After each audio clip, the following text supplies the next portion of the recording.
How's my hair? Your hair looks great. Gray or great? Gray and great. I'm not going to lie to you. I'm an honest man. I have some, how about the lighting? I have a little side light going over here, Yeah, you're glowing. backlight over here. That's all I need, a glowy old guy. I could put a piece of scotch tape over the camera to make it more fuzzy. No, I think you're good. Let's not add any filters here. Let's keep it. You'll be able to see all the hair coming out of my nose.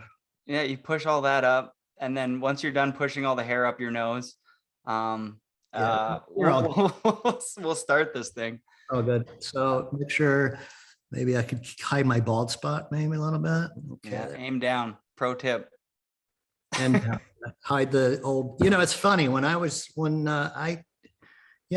we're recording now. When we first started, when I first started shooting, I was like, when I first started shooting snowboarding, I was like 30 years old, and everybody I was shooting was 20 or younger. And I can remember Nathan Yant in South Lake Tahoe said, "Bud, you're getting a double chin." And this was probably, he was still like 18 or that was a long time ago. And it only gets worse. Double chin just starts getting like weird contortions. And as you get skinnier, everything starts not looking correct. So it's hard getting old. I mean, keeping up with those guys was hard enough. I smoked cigarettes till I was like 31 years old, and I had to quit because I couldn't hike and keep up with all those people, which was a good thing. I was born on my grandfather's a tobacco farmer in North Carolina. And so everybody in my family smoked cigarettes. And when I was 13, I used to go take my mom's cigarette butts to the basement and light them up. And she couldn't smell it because she smoked all the time. People that smoke can't smell tobacco or can't smell the tobacco smoke. So, that was a good thing. Snowboarding helped me quit smoking because I couldn't hike in Tahoe at Mount Rose or wherever. I couldn't walk over a ridge line without going out of breath. And and the first couple of months of every season were always hard because when I was 40, the people I was shooting was still in their late 20s. And, I had to stay in shape, which I didn't do. I kind of every season, I didn't like work out in the fall to keep, to make my winters better. I just had to just deal with it at the beginning of each season, being weak-kneed and out of shape, couldn't breathe. Now I'm old and it's all coming back. And that's where we're going to start. Welcome to the show. We got Bud Fawcett. How do I pronounce that? I know I'm butchering it. I've heard it pronounced many different ways over the years. It's Fawcett. It's a French word. My great grandfather was from Scotland, and they went to Canada. London, Ontario, Canada. And then they moved from London, Ontario, the family did, to North Carolina and opened a bank in 1895, which is now Bank of America. No. Well, through many mergers. Bank of America, a former company that was Bank of America, and it was Nations Bank or whatever it was, acquired my grandfather's bank. But anyway, that's a long story. Does that mean that you were like rolling around in like, Bugattis and Bentleys and Ferraris when you were a kid, or what? Yeah, my parents divorced when I was like 10 years old. So no, I didn't have any money. I was basically a single mom kid. I was the only person I think in my whole town that had divorced parents. Because back then, if you're from North Carolina, I'm imagining it's pretty Christian there, and it's just like against you can't even fathom getting a divorce in the what is this, the 50s or 60s? I feel like you weren't allowed. It's funny because my grandfather founded or built an Episcopal church in North Carolina, in Mount Airy, North Carolina. That's where I'm from. And Mount Airy, North Carolina has the largest open face granite quarry in the world, I think. And anyway, the church is built out of granite. And my dad, when he got divorced from my mom, and it's a long time ago, 70s, 60s, mid 60s to mid 70s, got excommunicated from that church for divorcing my mom. That is a scary thing in itself, is how like, It's oh, crazy. they took it serious back then. Like, I don't know your religious backgrounds or anything like that, but like, that is crazy to like be like, you cannot leave this person under any circumstance, because the church is like, you said this thing to this person and you wrote on this paper and you went into this church and you guys have signed this deal and you're never allowed to break this deal. It's like, you're like, damn, you don't know what's going inside this house. Like, I gotta leave this person. They're crazy or whatever. Not saying specifically to your parents, obviously, but like, Well, I don't know how much of it's true. I just remember what I remember is that, yeah, that did happen. Or even remember the preacher that excommunicated him, but which is kind of amazing. I can remember names from the 60s and 70s, but not the 90s and 2000s. I guess it's my short-term memory is pretty bad. My long-term memory, my short-term's the medium memory is what's blown. The old, long-term and the newest, yeah, yesterday, okay, a month ago, not so good. Okay, well, maybe we'll start from there. If What's you your name? remember, What's your name? what was your, pardon me? Just kidding. My name's Jody. Jody. And yeah, it's Jody. Okay. And I'm privileged for you to even say it. But maybe we'll start if you remember where you got your first camera. Like how did that start? Because I mean, you're one of the most legendary snowboard photographers of all time.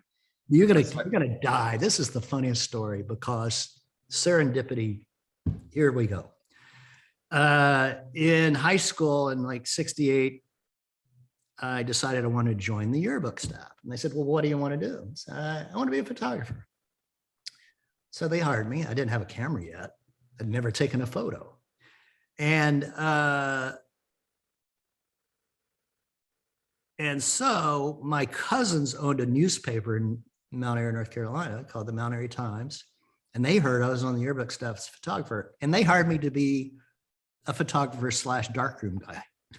I never shot a photo. I never developed a roll of film. And I told RJ Barrier, who was the editor at the time of the newspaper, said, I don't know how to do any of this stuff. He said, well, I'll send you to the police chief. He has a really good darkroom. And police chief in Mount Airy taught me how to, he didn't really show me how to take photos, but he showed me how to develop film. And they had a really good darkroom. Wow. That was back in the late 60s. And then, so I needed a camera, and my cousin, he had something to do with some famous newspaper. Anyway, he had a Leica. He gave me a Leica 3F to take photos with. And I gave it back to him many years later. It was the coolest little camera. It had like a cloth or some kind of shutter that slid across, and it was real quiet, and it didn't have focus through the lens. It was a rangefinder. And I used that in high school to shoot a bunch of out of focus, poorly exposed film. And by my senior year, I kind of knew how to take photos, and my photos were starting to turn out clear, and the contrast was right, and they weren't underexposed. And I learned I got better and better at developing film. So there we go. And I think it was probably probably my senior year, I bought a Canon FTB for $299. Whoa, that's a lot of money. Back then, $299? Yeah, well, especially for a high school kid I was working 2 jobs in high school. I worked for the newspaper and I worked for a pharmacy delivering drugs to old people. And I also worked in the counter kitchen there.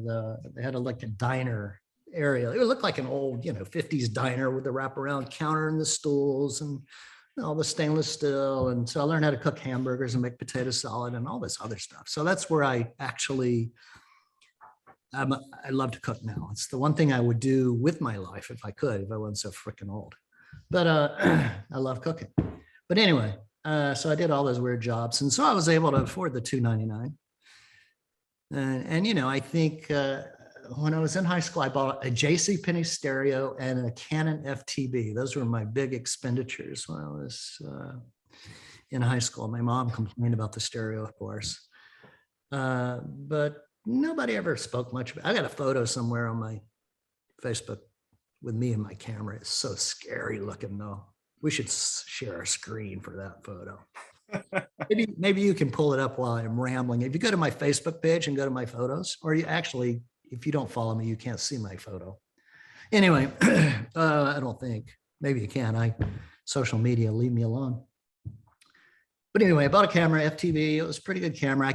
I shot with that camera until about 1984. Wow. So you shot with it for a long time. It got its use. Yeah. I mean, I didn't shoot that many photos with it. But I mean, after high school, I pretty much didn't. I went to the University of North Carolina. My freshman year, I joined a fraternity, so I drank and smoked a lot of weed and flunked chemistry. Changed my major in my sophomore year to art, which was more up my line because I was kind of a photographer. But I really didn't do anything with photography the first couple of years after high school until I got on the high spot staff of the University of North Carolina, which was the annual staff, I think, or the whatever yearbook staff. And I shot some photos my senior year or my junior year that appeared in my senior college yearbook, and they turned out really good. And they were like the first couple of photos in the yearbook. And they were like basketball and a lot of nighttime architectural stuff, and just mainly lifestyle stuff. And black and white, I'm imagining. Oh yeah, I had never shot color. I shot color starting in about 1985. I think I shot my first roll of color in 85, but we'll get there. Anyway, so I shot photos, and then that was 1976. I got graduated from college with a BA in fine art history, whatever. And the next year I said, well, I got to get a job now. I lived at home, and you're going to freak out when I tell you how much I paid for my first apartment for rent. It was a 2-bedroom, 1-bath apartment. It was $50 a month. And it was good. Yeah, let's take that back. Say that again, just so it sinks in how crazy inflation is. My mom swears I never lived in this place, but I did. But I don't remember exactly where it was. I pictured it as being in Mount Airy, below the YMCA, on the right side of the road. It had a daylight basement. I had the complete daylight basement, which was 2-bedroom, 1-bath, and it was $50 a month, including utilities. And was that a lot back then? Just for some context, or was that pretty easy to pay for if you had a job? I think that was rare. I mean, it was the boonies. I lived in the middle of nowhere. But where was I? Oh yeah, I got out of college, and so I had to get a job, and I got a job at 7-Eleven working the night shift. There are some stories. Oh yeah, there's some stories there. And then I got promoted to manager of a 7-Eleven, where it was called a hop-in, same kind of 24-hour store. And I got promoted to the manager of another store. Now here, this whole time, I'm just working and doing whatever you do when you work. I was working at night, so I slept a lot in the mornings. But that was in Toast, North Carolina. I was toast, working the night shift. Or actually, when I was manager, I was working the morning shift. And some poor other guy that was a policeman worked the night shift. And he actually got robbed one night. I can remember he was a police guy or an ex-police guy. And the guy that pulled a gun on him, he pushed his hand to the ceiling, and the guy pulled the trigger, and it went through the wiring and knocked out the power to the building. So anyway, it was a pretty interesting story. So I stayed there, and then I got promoted to the 7-Eleven kind of store in Winston-Salem, right down the street from Wake Forest, University of North Carolina. And I stayed there for a while. And I met a guy that was a musician who worked there at that 7-Eleven. And so anyway, somehow we started working for a traveling Black music group called Human Blood. And they were a punk funk band from North Carolina. We used to travel. We had our tour bus. We used to travel around and to South Carolina. We go to the middle of nowhere. What kind of music? What genre? Yeah, it was all black, soul, funk. They were great. we played some big clubs. We played with George Benson at a concert in Winston-Salem. And the sound man had an ear infection, so he couldn't mix sound for George Benson. I think either I had to or the promotion manager for the band did. I can't remember. But so I did that. I was a roadie / sound man. And I did take photos during those years. I do have photos of that, a couple of photos from that group and from my friend that I met at 7-Eleven's group later. But anyway, on one road trip, on one of the music trips, we went to South Carolina, and there was this concrete nightclub in the middle of nowhere. And somebody, this sounds like everybody's gun happy in North Carolina, but we're in the South. But somebody walked into that club and fired a couple of rounds into the floor, and the bullets were bouncing around in this concrete building, and it went through one of the knees of one of the groupies from the band, and it was bad. There was no back door. It was just the only way you could go was towards the shooter. But that was kind of it. We, leaving that night, the bus driver high centered the bus in a ditch, leaving the parking lot. And I used to have an MGB convertible that I bought for $500. There's another story. And it had the key. Anyway, there was a loader across the street. The bus was stuck in a ditch. And we knew we were tired. It was like 3 a.m. We all wanted to go home. The guy, the wheels are off the ground. Anyway, I saw this loader across the street. I put my MGB key into the ignition of this loader and it cranked it.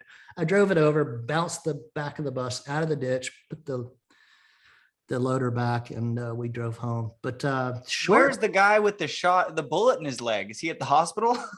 I just went through. It was like a 22. It just kind of blood. It was, you get shot at 22 and it was a girl, and she survived. So, but yeah, the important part of that story was we wanted to get out of there, and the bus wasn't going anywhere.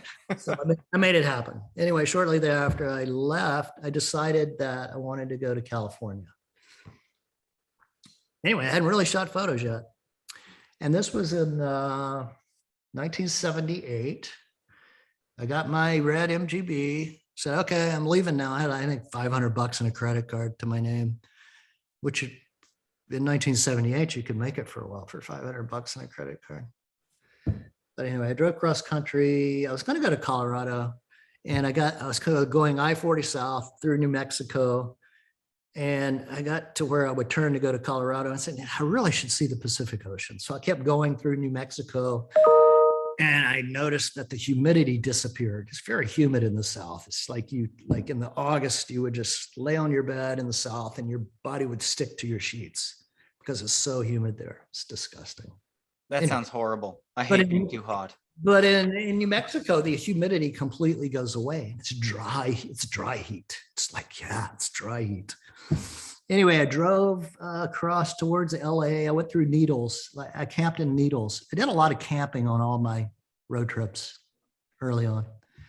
And I got to Needles. It was 110 degrees at 2 a.m. 110? At 2 a.m. It's right on the border of what is it? California, Arizona. So that you're frying an egg on the hood of your car. I could have. It was hot. Anyway, I drove to LA, went up the 101 to Santa Barbara, got north of Santa Barbara, and I blew I either blew my head gasket or I cracked my block. I can't remember which one it was. So I drove my car back to a campground in Carpinteria, California. And I had to kind of baby the car, just keep adding the water to it because it would keep evaporating, and the radiator was full of oil, and it was disgusting. Anyway, I babied the car for a long time. And then finally, after 2 weeks being in the campground, I said, well, damn, I'm out of money. I'm going to have to get a job. So your $500 ran up dry. Yeah, well, I'm surprised I didn't have a big credit card bill back then, but I guess I didn't. I didn't spend money like crazy. I was pretty good with money. Anyway, so I went to an employment agency in Santa Barbara. They sent me to a job. The first job interview was with Sims Skateboards. Wait, just out of chance, they just land you on Sims skateboards. Yeah, they sent me to Sim Skateboards to Wow. interview for an inventory control position. They needed somebody to track all the stuff, all the products that Tom Sims and his dad Paul were giving out the back door to any skater that happened to come by without writing it down. It's like, where'd those 1,000 skateboards go? I also did sales analysis based on, what products we were selling. And so I really, I was happy with that job. Anyway, I did that, and I did that for like a year. And at the time, I got to think carefully about this. This is where it gets really confusing. After a year, I got homesick, and I said, well, I'm going to go back to North Carolina. Oh, the other thing was I got my MGB fixed at a shop right around the corner from Sims. And the guy did a motor replacement for $500.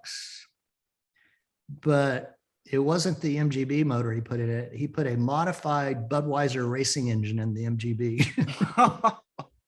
So the thing, instead of going like 70 miles an hour, would now do 100 miles an hour. It was scary as shit. You could go across a bridge and get air, Did you get air? Did you? Once I did, and then I discovered that the drive axle, whatever that thing's called, the universal joint was going out and it was getting ready to separate. But anyway, not a big deal. So I left Sims. Oh, I should have brought my skateboard in here. They gave me a skateboard when I left, and they took Brad Bowman's model, which was blue with the Superman logo on it, and put my name on it. It used to say Brad Bowman, and they put Big Bud Fawcett, BB, at the bottom of it. So I have that in the garage here. I do have a picture of it, but I'd have to share my screen. That might take a few minutes to figure out where it is. I sent it to somebody. Oh, you can pull it up on Instagram. You can share all this stuff with people. Yeah, I'm gonna share all this stuff with people. 100%. Anyway, I'm sorry it's taken so long to tell this story. I haven't got back to shooting photos again. No, I like where just keep going. So I got my car fixed. I drove it back to North Carolina because I was homesick, and I got a job at Trabuzio Studios in High Point, North Carolina, as an assistant photographer in a furniture studio that shot all the furniture. We would build sets and put all the couches and chairs in, and we would shoot everything on 8x10, basically 8x10 transparency slide cameras, big old view cameras, It was the worst job ever. And High Point was cold as shit. And I was living in a little cold place. Anyway, I learned a lot about photography, but I really hadn't shot any photos yet. Or what You keep saying that, but I think you've been shooting photos the whole time. You just haven't like. No. I'm surprised I even had my FTB in 1984. But anyway, so I decided. Well, actually, Sims called me one day. The sales manager, Rob Hughes, called and said, we really need for you to come back to Sims because you were the only one that could do the job. Little did I know they had other job responsibilities for me that I was really unqualified to do. But so I was in my car 7 days later driving back to Santa Barbara, April 1st, 1979. I was driving. I totaled the MGB in a snowstorm on the Blue Ridge Parkway. And so that was kind of a bummer because, I hit black ice. It was all over. So I bought a Buick. Anyway, I'm driving to California. See, I do have good memory, don't I? Wow. Yeah, you do. It's incredible. I'm in my Buick Skylark, pulling a U-Haul. I'm pulling everything with me because I'm not planning on coming back at this point to North Carolina. I'm going to go to Santa Barbara and stay. And I drove across country, put all my stuff in it. It was a big, heavy U-Haul trailer. And I get to Flagstaff, Arizona, and the roads are just covered with snow. I'm going up the mountain. This isn't good. Anyway, I see a Motel 6. There's one room left. I pull in the parking lot, go to bed. I'm so stoked. The next morning I get up and I'm driving down I continue my drive, and there are all these U-Hauls and cars and trucks in the ditches on both sides of the road. It's like, oh man, I should remember. That was a good thing. I might have, if I had crashed that night, I might not have, who knows? There's a lot of those stories, right? So I make it to Santa Barbara, and my new job titles were warehouse manager, eventually R&D, where I had to help design skateboard wheels and things. Screen print manager, production manager. I had a lot of jobs. I had a good time. What would you have tried to change on the wheel, if I don't mind interrupting? Because I feel like the skateboard wheel back then sucked. Well, what was wrong with it?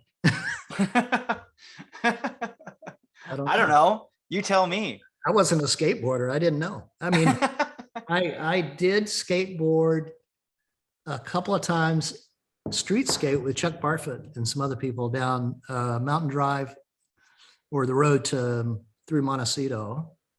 That was fun, but you get going so fast and get speed wobbles, and it's like, oh, we're gonna crash. I did go to Spark Skate Park in Goleta once or twice, wearing Mad Rat shorts in the baby pool. I could do kick turns, kinda. And that's about it. And I remember leaving and how happy I was that I'd skateboarded and my ass was bleeding because I crashed so much. Those old Mad Rats would just slide up around your waist and there was no protection for your ass. But so the wheels, I don't know. I mean, as far as I remember, I had to help develop a wheel, and oh, that was a bad story. I don't want to tell that story. Who's on the team at this point? Like Sim Skateboard, like who's hanging out at like the... Okay. I do have stories here. Brad Bowman, Dave Andrecht, Bert Lamar, and some other people.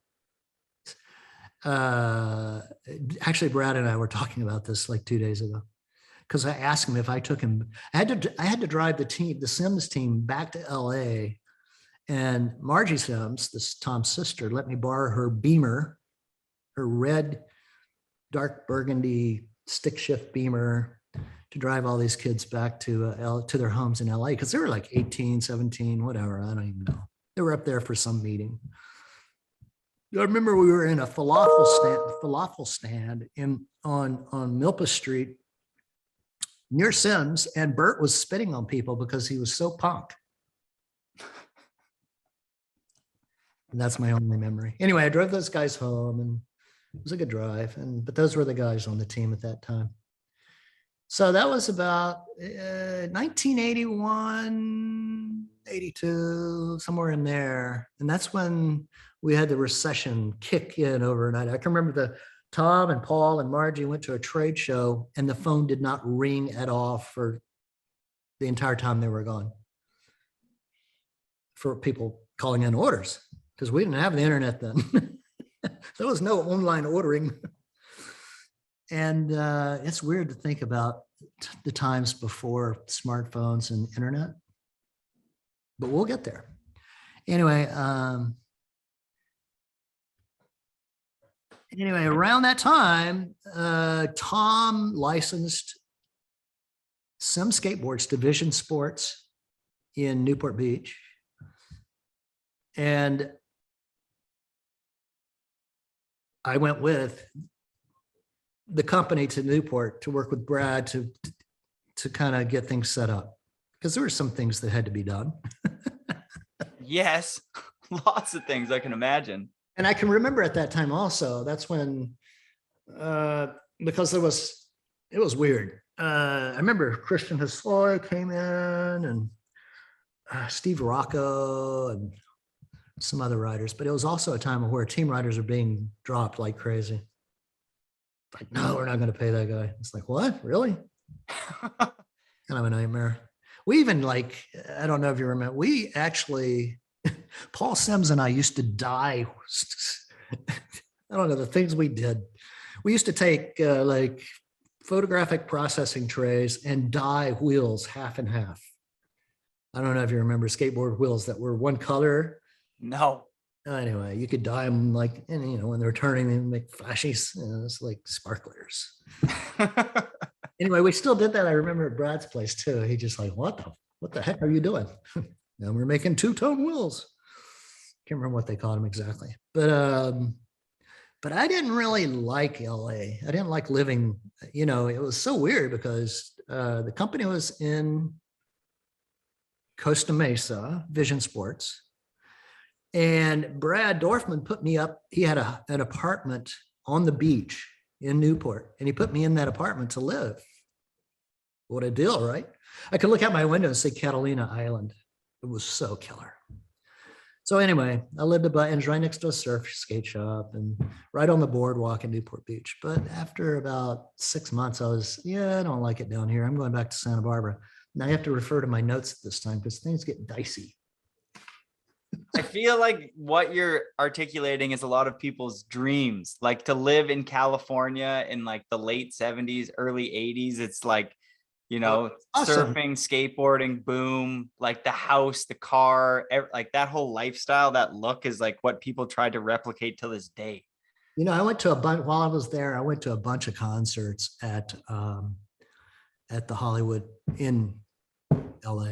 I can't remember who they were. Did I go to see Joan Jett? I don't remember. It was an interesting time in my life.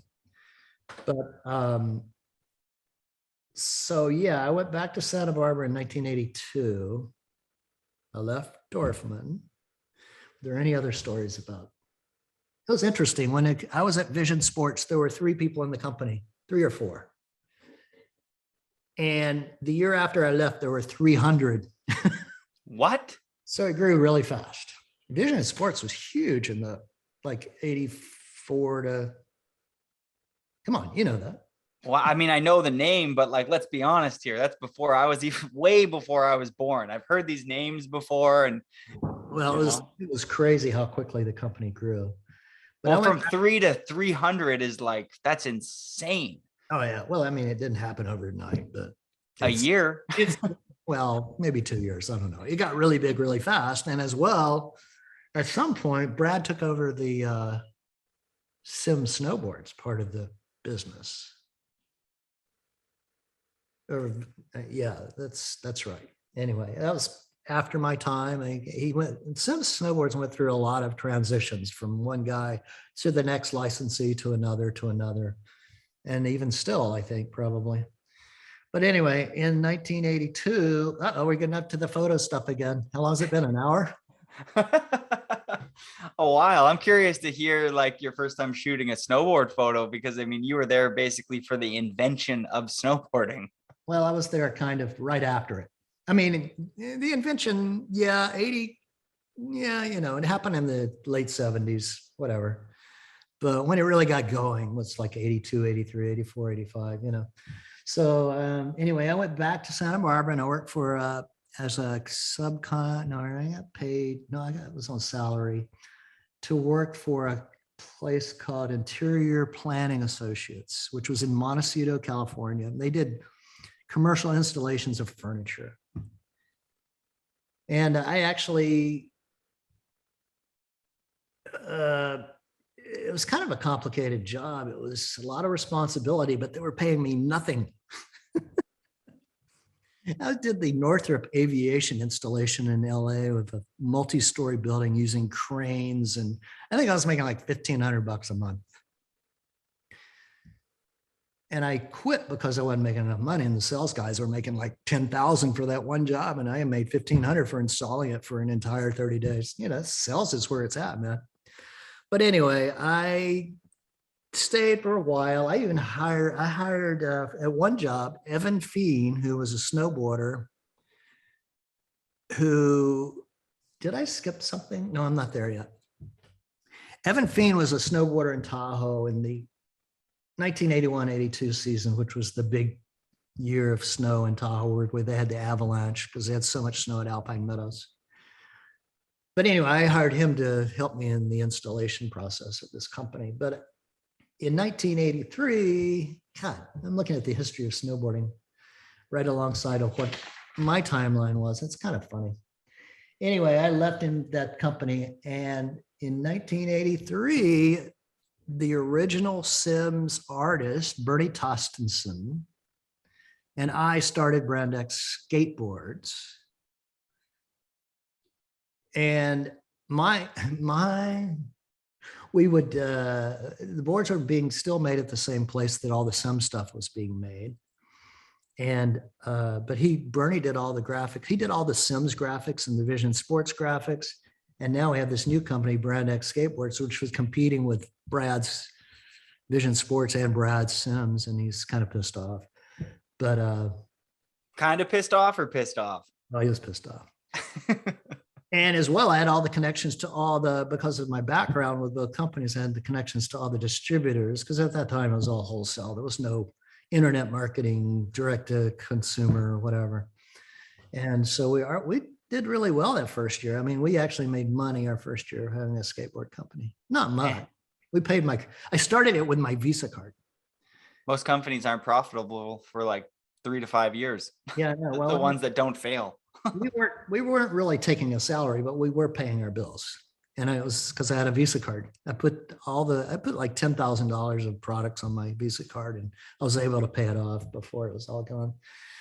Did you guys have like a team and stuff like that to promote it, or were you guys just selling skateboards as like skateboards? It's the photo moment. Oh my gosh. So. Okay, yeah, 83. So I had to shoot photos for Brand X of our riders and our products and whatever. And so, yeah, I picked up my Canon FTB, said, I wonder if this still works. And luckily I learned I didn't have a motor drive, because motor drives are just overrated. Especially back then, where it would shoot 2 frames, 1 frame a second or whatever. I shot a bunch of team riders that, people we flowed product to or whatever. John Detman was, a good guy. I think he has some sort of alias going now with his name. I can't remember what it is, but so I shot mainly John for all our ads, and whoever wore the shirts and the products. I'd create these weird constructions of paper and metal and put boards on them and shoot 3D stuff. I was doing a lot of weird stuff for Bernie. Bernie was an incredibly visionary artist. I don't know if you're familiar with Brand X Skateboards art. You should go back and look at it. It's pretty visionary for that period of time. Well, the summer of 84, after about a year, Evan Feen was going to Lake Tahoe. Now, at that point in time, drum roll, where was I living then? Okay, I think I was still living, where did I move to when I was with Interior Planning Associates? God, I don't remember where. I'm gonna have to figure that out and write it down. But anyway, Evan Feen and I went on a road trip to Tahoe City. And it was summer, and I met Terry Kidwell, Mike Chantry. God, I met a lot of people. I don't want to name any more because I'll leave somebody out. Keith Kimmel. And they're at the Mile High ramp, skateboard ramp. And I actually made one, I got on that ramp and made one turn. But I met them, and Mike was prepping the ramp that weekend for the Thrasher Terra in Tahoe skateboarding contest, which if you search it online, you'll find them. And I shot some photos that day too. I shot some famous skaters were going through town, and who were the famous skaters? Oh, I knew you would ask that. I'm sorry. Billy Ruff was one, and there were some other names, because I looked at those negatives the other day and said, are these worth scanning? I don't know. I'm not a skate photographer. I did use skateboarding a lot to train myself on how to shoot action, and luckily I didn't try to make it as a skate photographer. But anyway, but we made a road trip there, and I said, oh, that was awesome. And so that was in the back of my mind. I went back to Tahoe, back to Santa Barbara, and somehow I must have been living in downtown Santa Barbara at this time. I moved a lot because of all the job changes I'd had. But in November of 1984, Chuck Barfoot invited me to go to Lake Tahoe to go snowboarding. And I said, sure. It was Thanksgiving weekend. And at that point in time, there's like 2 ski areas that allow snowboarding, I think. Do you remember which 2? Donner Ski Ranch and 84. God, it might have just been Donner. So they were like the pioneers for being awesome and letting, being all inclusive for snowboarders. I have great Donner Pass stories. Donner Pass was just the best. But anyway, so we went Thanksgiving weekend, Chuck Barfoot, and we went with Jamie Johnston, who was a neighbor of ours. I was living with Chuck Barfoot then. That's where I was living because he was our neighbor. So in 1984, I was actually living. Well, that's one thing I have to look. I have to figure it out because I moved around a lot. Anyway, Jamie Johnson, who was Chuck's neighbor, and I and Chuck went to South Lake Tahoe and stayed at Brian Judge's house. I want to say we slept in his garage or in his man cave or whatever. I remember there was a wood stove in there, and we were smoking pot. See, there we go. So we went back to the church. They would be just as disappointed. Whatever, grew up. Anyway, so there were no ski areas that allowed snowboarding. Maybe. So anyway, we went to Carson Pass and hiked. Carson Pass, which is near Kirkwood, South Lake Tahoe, I guess. I don't remember. Were you hiking with Sims boards? Were you hiking with Barfoot boards? Or it's all Barfoot stuff. I wish we had 4 Barfoot boards, and I want to know where mine went. It's so funny because in 1984, Chuck was having a really hard time getting boards made, and he was having to make them in his own shop. Most of the boards were being made by tailored by Watson Laminates. Sims's boards were being made at Watson Laminates, and Barfoot boards were being made at Watson Laminates. And somehow Tom always got his, but Chuck never got his. I can't even remember. He took a Burton Cruiser or Burton something and took all the paint off and reshaped it and painted it and put his logo on it. Anyway, it was some weird stuff going on. So we hiked. I made a few turns. I had my fanny pack with my camera in it, and it didn't. Having a fanny pack and snowboarding for the first time was not the easiest thing. Those camera, I might have had, at that point in time, I might have had another camera body or lens. Were camera bags a thing then? Did they have like camera bags that like? Oh yeah. Well, I got to finish that part of the story in a few seconds. Anyway, but yeah, they had fanny packs, and you put, it goes around your butt, and it holds all your camera gear and your batteries and your film. There's a concept. And how many rolls of film can I put in here anyway? And so at the time I was shooting Tri-X black and white film, 400 speed, and I might have 85, maybe upgraded then. I think I might have still had the same camera. Luckily, I got a camera salesman job later, which gave me discounts on cameras. But so we had a good time, and I was kind of hooked then. I made 3 turns and I was hooked. And the photos turned out, that was pretty miraculous.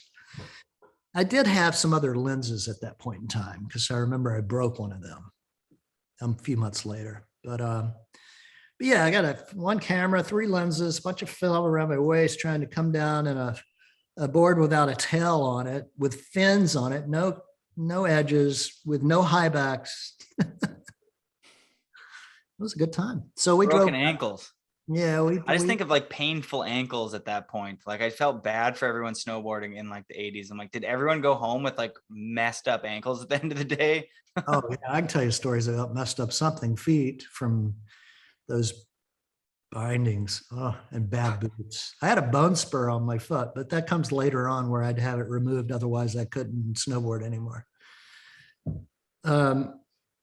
So I was kind of hooked, and we drove around Tahoe and went to Emerald Bay, and it's like, wow, this is a great place. And so I'm starting to think to myself, I like Tahoe. So at that point in time, we go back to Tahoe. And, I think the invitation of Chuck to go to Tahoe really kind of made my path for me for the next several years. If I hadn't gone to Tahoe, I probably wouldn't have gone back to Tahoe in January of '85. That was the trip with Chuck, was Thanksgiving '84. And somehow I invited myself, or was allowed to go on a road trip with all these legends in mid-January 1985. I find myself with Evan Feen and Jeff Carell and Terry Kidwell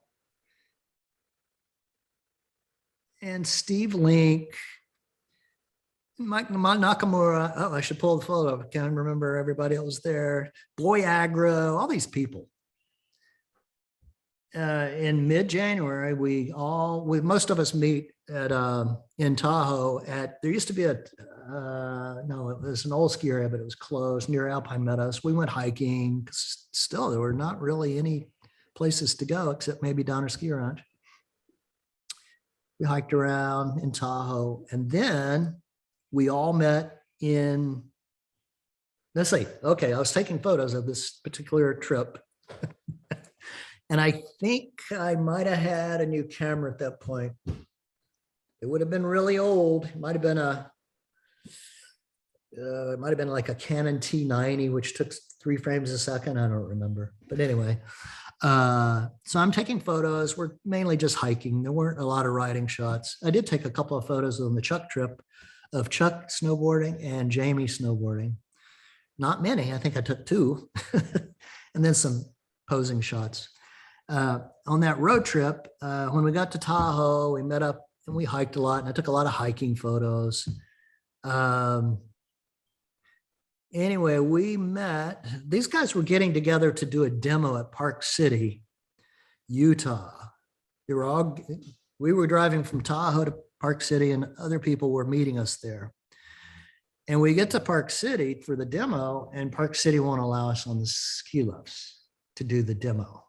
Buzzkill. We had to hike. We were at the same time they were having a snowcat convention in the parking lot there. So the snowcat, we coerced some of the snowcat drivers to give us a ride, up to the top, or the first, whatever, cat track, whatever.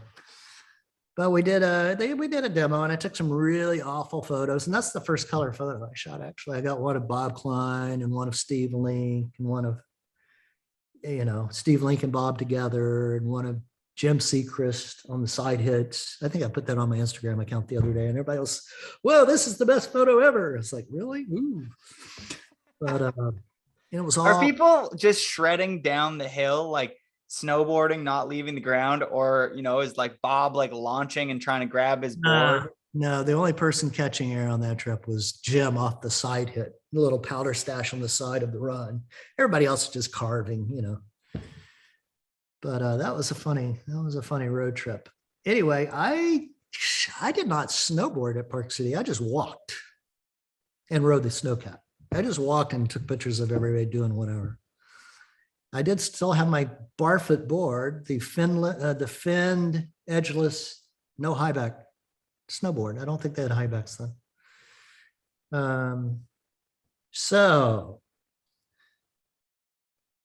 my second day on a snowboard, the first being Thanksgiving 1984, was our next stop at Jackson Hole, Wyoming. Second day on a snowboard. They had been invited to do a demo, and they didn't take us to the top with the tram. It's like, we're going to leave Bud here. He's never snowboarded before. Say, thank you. Mike Nakamura who was a friend of Chuck Barfoot's, and I just stayed and rode I think Bob called it the Gully of Pleasure, this little natural half pipe. It wasn't much of a half pipe, but it was vertical, it was vert enough to where you could keep your speed up and make turns. And, one of the key things you do when you learn to snowboard is you'd have to be going fast enough to turn. So we just rode for 2 days or 3 days. We just rode the Gully of Pleasure. I didn't take any pictures in Jackson because I didn't go with anybody except Mike and I. We just rode. Soulboarding. I would say that, that's what allowed me to go to Mount Baker and actually ride a snowboard, because the next stop after being in Jackson for 2 or 3 days, we were going to go to Bogus Basin, but we got there at like 7 in the morning and or 6 before they opened, and we were all tired. Said, nah. Bogus Basin, you have all these switchbacks you got to go through to get to the base of Bogus Basin. And we just went back and kept going to Mount Baker. So we were going to Mount Baker for the first Mount Baker bank slalom. And did Baker have like a snowboard scene there already that drew you in, or like, why are you going to Baker? Well, they were allowed snowboarding for one. So they must have been one of the first like resorts letting snowboarders up too. Going back on that, Soda Springs allowed snowboarding in Tahoe, because the first 2 world championships were at Soda Springs in Tahoe in 83 and 84, which I didn't make because it was way before me. And so we went to Mount Baker for the bank slalom. I can remember at the time I had my Canon, one of the cameras in my fanny pack with a 200, a 50. I think I only had 2 lenses in it, a 50 and a 200. And getting off the last chair before you go to the bottom of not the last chair, the second to last chair before you get on the chair that takes you to the top of the bank slalom course, it's a bump filled. You get off that chair and it's all bumps and it's icy. It was raining. I remember it was wet snow. So it was slushy and icy, and I fell, and I had my 200 attached to my camera in my fanny pack, and it just broke that lens right off the camera. Buzzkill. When I get to the Mount Baker bank slalom course, I open my fanny pack and what's the weird thing on the end of my camera? Oh, it's the bottom of my 200 that broke off, because I was going to use the 200 for shooting basically a race, bank slalom is kind of a race. So, oh well, so I took all the stuff that was broken off and I put the 50 on the camera. And I can remember, I think at that event was the first time I switched from using Tri-X to Plus X. I switched from using 400 speed film to 100 speed film. I was also shooting, typically I had no experience using a 200 millimeter camera, 200 millimeter lens. And I just didn't know how to use a long lens. I mean, it requires some skill to use a telephoto lens. And you can't be a novice. Anyway, so I was shooting the race, the bank slalom with a 50, standing really close to everybody coming down the mountain. Thank God, because every photo I took was perfect. Luckily, I mean, if my photos had a suck from the bank slalom, I probably would have gone home and never have gone back to the mountain.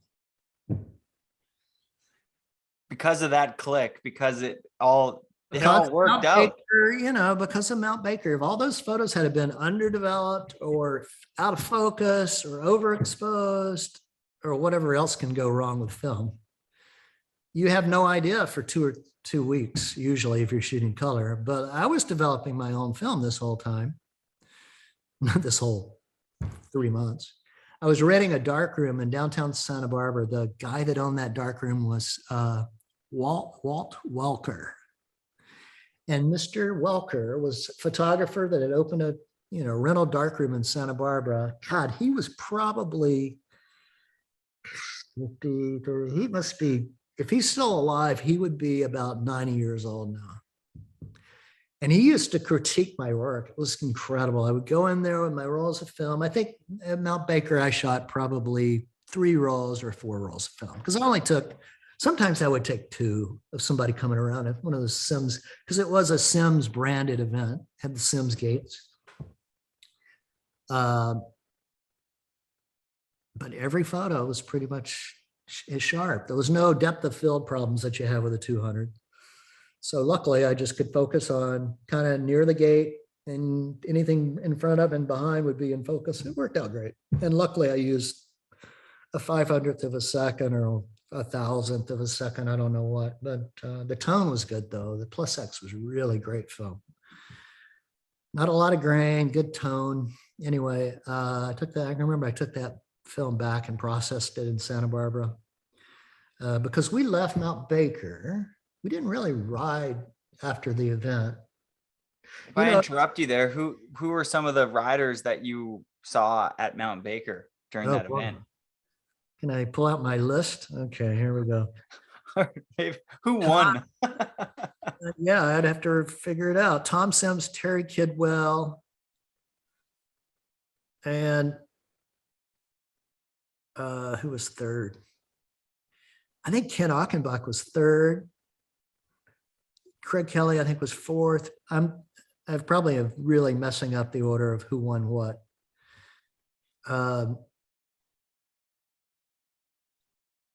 Oh gosh, it was like the who's. That's amazing though. Those are the dudes.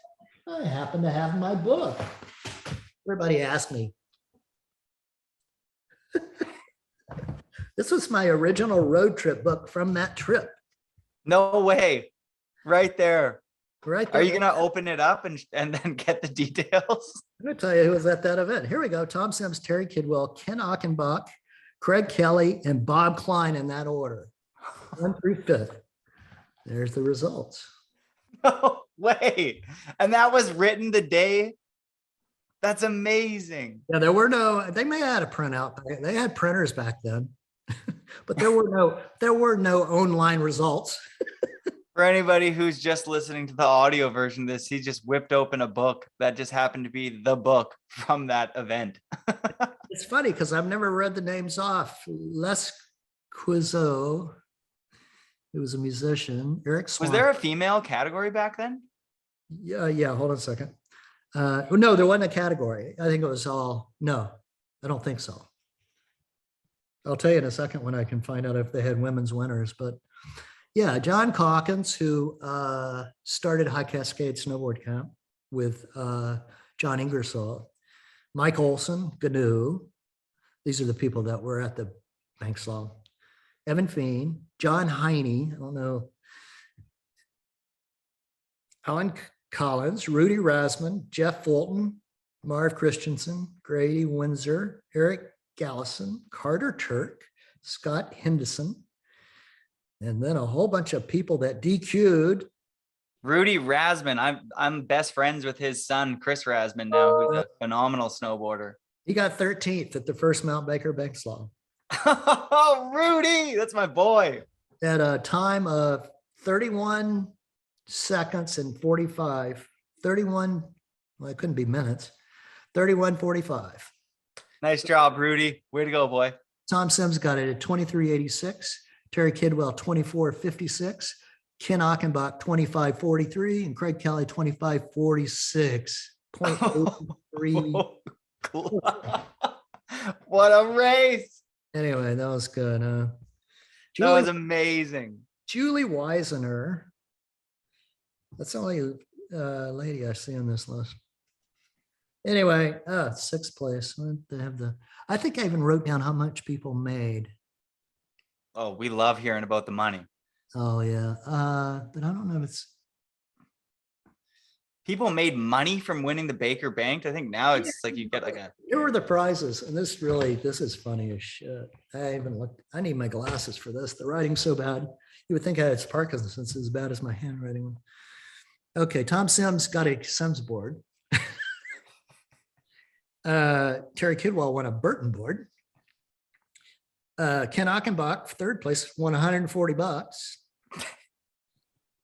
Craig Kelly won $75 for being 4th, and Bob Klein won $25. No. why do I have metal edges? Oh, I guess, yeah, Bob won. Bob was riding a Burton with metal edges. I guess that's what that means. He won $25. But, and at that time, Craig Kelly didn't have a sponsor. And Ken's sponsor was Barfoot, and Terry's sponsor was Sims. Anyway, that's fun stuff. That was the best thing that anyone's ever said on the podcast. Thank you so much. That was amazing. I love the detail, and I love that you have this scrapbook from that actual event. That's amazing. We actually, in all our ludicrous, in all our travels, everybody wrote in this journal over the course of that 2 weeks, and we called it the ultimate road trip. Everybody had paragraphs. No way. Yeah, it's pretty fun. Even their drawings and pictures, and like when we stayed in here's I don't know, we must have been smoking a lot of weed or something, but we had been 1,000 miles on the road on day 3, January 13th, 1985. And, here's somebody drew a graphic showing the Motel 6 sign. They were wondering why 7 people were staying in one room. Oh, I wonder who wrote in that. That's amazing. Who wrote in it? Yeah. Did they sign? Yeah, of course they did. Kind of, sort of. I can just figure out. Evan Feen, Boy Agro, Bob Klein, myself, because I'm the one that's all straight and narrow walking. I don't talk shit. And Mike Nakamura. I think that was probably it. That's amazing. I'm glad that you just pulled up this chapter. Yeah, it was good. Actually, this Boy Agro. And this was like 85, you said? This was January 1985. And I think we were gone for a couple of weeks, or 10 days at least. And so the fact that your photos got developed, came back, you had a good time at the event, met some like-minded individuals. You were like, I'm kind of into doing this. I'm going to keep shooting this snowboard thing. It really gets complicated now. But we were there for about 10 days. And on the way back, I think we just drove straight back from Baker to Tahoe City. We had like 3 cars. And well, at that point in time, we get back to Tahoe. And let's see, March. Okay. The next, I go back, I drive, at that time I had a 1985. No, that wouldn't be right. I wouldn't have had yes, 85. Okay, I had my Subaru Gl10, which was probably one of the better cars I've ever owned. It was a front wheel drive only, though. I had to chain up all the time when I went to Tahoe. But I got my GL10 and I drove back to Santa Barbara. And I used to go back and forth. It was it was quite a drive, 10 hours, maybe 9 hours from Santa Barbara. And you go, up to San Luis Obispo, cut across, go up I-5. And I got ready for the next road trip, which was this. I made several trips to Tahoe that year. The next trip, as far as I can remember, was the Sierra Cup, which was at Soda Springs. It was a half pipe, I want to say downhill GS kind of hybrid thing. At Soda Springs, pretty much the same cast of characters. The difference being that during that trip, as opposed to the trip the next month, which was the World Championships at Soda Springs, which was at the end of March in 1985. The Sierra Cup was at the middle, or I can look it up because it's in the book. It was snowing like crazy. And I got there on like a Thursday before the event that weekend. And I-80, to get to Soda Springs, you'd have to get on Interstate 80 and drive to the exit. And that exit was the Boreal exit because Soda was across the road and before, or to the right, I think. I haven't been there in a while. Anyway, and from Boreal, you keep going down Old Donner Pass Road and you get to the other Donner Ski Ranch, to the other ski area.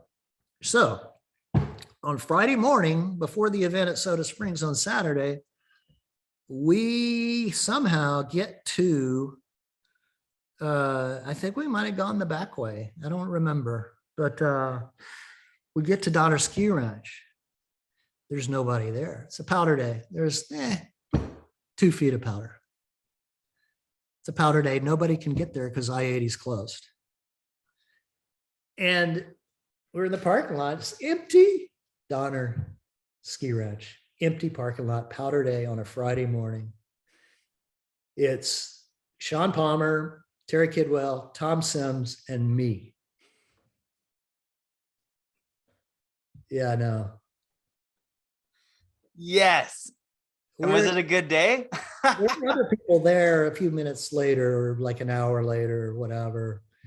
And I must say, it is the first time I've ever ridden top to bottom at a mountain without falling. I remember that being the miracle, because it was a powder day, and the last thing you want to do with all your camera shit, the last thing you want to do is fall anyway. When you're with Terry Kidwell, Tom Sims, and Shaun Palmer, that you don't want to be falling with them. And I was able to go from the top of the main chair at the time, which was a 4 chair. We even rode up the chair together. Maybe I'm wrong. Anyway, maybe it was 2, maybe it was a double and we took 2 chairs. I can't remember. I can look back for the photos, but we rode top to bottom several times. And then I said, oh, we should take some photos. And everybody's like, fuck, we should, but we don't want to. Well, we rode a bunch. And so when it was all kind of tracked up, it really wasn't tracked up. We went over on the side facing, there's a way to get on the side facing Sugar Bowl. And you could ride over that way. It's fresh snow. And it goes to a cat track that went back around to the front of the mountain. And so we went over there and I kind of said, okay, here's what we're going to do. I took charge. You know, pretty much my snowboarding photography was like, I'm just going to kind of give loose instructions and hope it works out. I got more specific as time went on, but there was this open field of powder with trees. Tom, why don't you snowboard through that? And I'm going to go down and get down there and take a picture. And so I went down and got ready for him. And he comes coming through and said, oh, it's going to be epic. And all of a sudden he takes off and goes to the left. It's like, what the fuck? I did take that picture. And I think it would be, with today's technology, probably would turn out okay. But right below that, though, it was the cliffs of, you know, the Sugar Bowl side of Donner. Somebody called it the Palisades, but it might have been called the North Palisades. I'm not real sure. Anyway, there's these 2 cliffs. I'm standing here. There's a cliff there and there's a cliff there. I mean, you know, a big rock, powder all around it, untracked. And Terry goes, let's see. First, Shaun goes, and his butt size to the camera goes off this cliff. And it's on my Instagram post. It's pretty cool, but it's his butt side. He's way the fuck up. And then he lands, post hole, bomb hole down here, walks back up, and he says, I'm going to go do that cliff over there. In the meantime, Terry goes off this one. Tom does a carve in front of it, and Shaun goes off this front side. And those 4 photos have been published a few times. But again, it was plus X film. I was using a 50mm lens. And it might have, maybe I had a 35 then. You know, that's the disadvantage of film. You can't look back at the all the code in the photo file and figure out what kind of lens it was. But anyway, they were all perfectly exposed, sharp. Miracle. That was the third miracle. But at this point, it's not a miracle anymore. You just are a very talented photographer. How do you keep these film photos so sharp? That's like one of the hardest things to do. I've been shooting film photos for years now, and the one thing that's hard to capture is action, and have that action be a sharp, in focus photo. Well, I'll tell you one thing that I still don't remember, even if I shoot something that's moving fairly fast now, is make sure you're, I did the photo workshops at Mount Hood, High Cascade Photo Workshop. And I look at all the other guys' stuff and I'm looking, what was it? I never set my shutter speed high enough, ever. And so you can't shoot anything, especially if the action's going this way, it's going across the frame, or if it's really close. It's got to be 1,000th of a second or even higher sometimes. Like 2,000, 4,000? Well, not that high. Maybe 1,500, 1,000. I was shooting stuff at 500 and like, why is this blurred? So 1,000's the kind of the magic number roughly to shoot snowboarding? Yeah, and yeah, I would say that's the go-to number still. And a lot of the stuff I was shooting was at 500. So there is some blurring going on in my photos. Because with the higher shutter speed, you need to open up your aperture, which makes the photo less clear. Your depth of field changes. Generally, lenses, when they're shot wide open, aren't that sharp, et cetera, et cetera. But usually goes away by 5, 6. But when with digital cameras, you don't have to worry about that. You just, because there's no noise now with 1,000 ASA film or 1,600, the equivalent of 1,000 to 1,600 ASA in a digital camera now has no noise. Actually, just because we're on the topic of film, one of my friends and one of my favorite photographers who shoots a lot of amazing snowboard photography, Ollie Gagnon, actually asked me that he looked like you were shooting a lot of Kodak Chrome while most were shooting E6 film. Like, why did you shoot with that? And why did you like that film? Well, the first color photos I took, which was at the Park City fiasco, was Ektachrome. And the color was muddy. It just wasn't sharp. It was a little grainy looking, just looked funky. And the first time I shot Kodachrome, it's like, this is it. I would shoot Kodachrome 64 when it was sunny or partly sunny. And anytime it got really yucky out, I would switch to Kodachrome 200. Just to give me a little extra ability to use faster shutter speeds. And did you ever use autofocus, or was it always manual to shoot snowboarding? That's another story. Well, I had to look it up today because I was like looking at my timeline. I thought Canon came out with their first autofocus camera in 1992, but it was actually at the end of 1989. Their EOS 1 autofocus camera came out in basically 1990. So we're not there yet, are we? No, we're not. This is going to be like a 9-hour episode. Let's do this. Yeah, well, I still shoot the same way.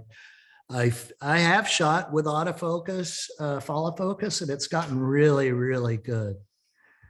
Especially at stuff coming towards you. You would think that would be the most predictive autofocus would be really, but now it's like, you don't even have to think anymore. Just push the button.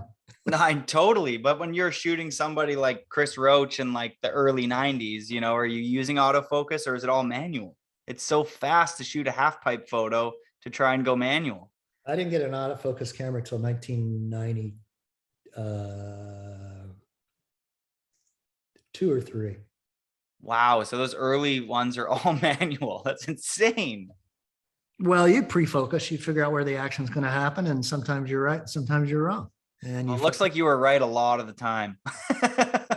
Well, there's things you can use now to fix those mistakes. It also must, if you're shooting with somebody as good as like Terry Kidwell, Craig Kelly, Jeff Brushy, et cetera, there must be certain riders that can really know how to work with a cameraman. Because the older I've gotten, the more I realized when I was a young kid, all my favorite photographers were like I remember shooting with Scott Surface for the first couple times, and he'd be like, do a turn over there. And then I'd do one, and he'd be like, wow, this kid really doesn't know like where or how the lens man, like where my frame is.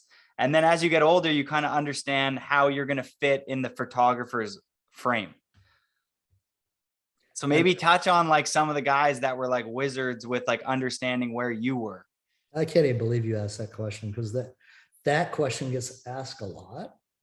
And there are definitely people that knew what the fuck was up. I know every photographer that's good knows that. They're like, I love shooting with this guy. He knows exactly where my frame is. This is not to, say anybody sucked, but there were a few people that really knew what was happening from my vantage point. There are people that knew, that would ask me, what lens are you using? And that would set it for them. They knew exactly where to be. Crazy, huh? Craig Kelly, all the time, knew exactly what to do. How is he the best at everything? Snowboarding, person. I mean, he thinks a lot before he speaks. Jason Ford was amazing. He just kind of knew as well. 85 millimeter, well, it was nuts. I mean, there's a picture I took of Craig at Telluride of him doing a turn. It's been used. You've probably seen it a lot. Anyway, it's just a picture. Is it at Baker? No. No, it was at Telluride. Okay, sorry. The only reason why I'm asking is because, yeah, I'll let you continue that. Yeah, I took a picture of Craig at Telluride in '89 at the Burton camp, and I was leaving. I'd gone up there to shoot prior to the Purgatory trials. I'd gone up there to shoot the Burton team. They had a place in Telluride, and the Purgatory trials were at Purgatory. And on the way out, Craig said, I'm going to go with you, because I was going, but we were at the backside of the mountain, so we had to go back up the lift and then ride down to the parking lot. And I shot one photo on the trip down, and I used an 85. And Craig said, what lens are you using? 85. And he was like I don't know, he must have had an ESP. He was blessed in a lot of ways.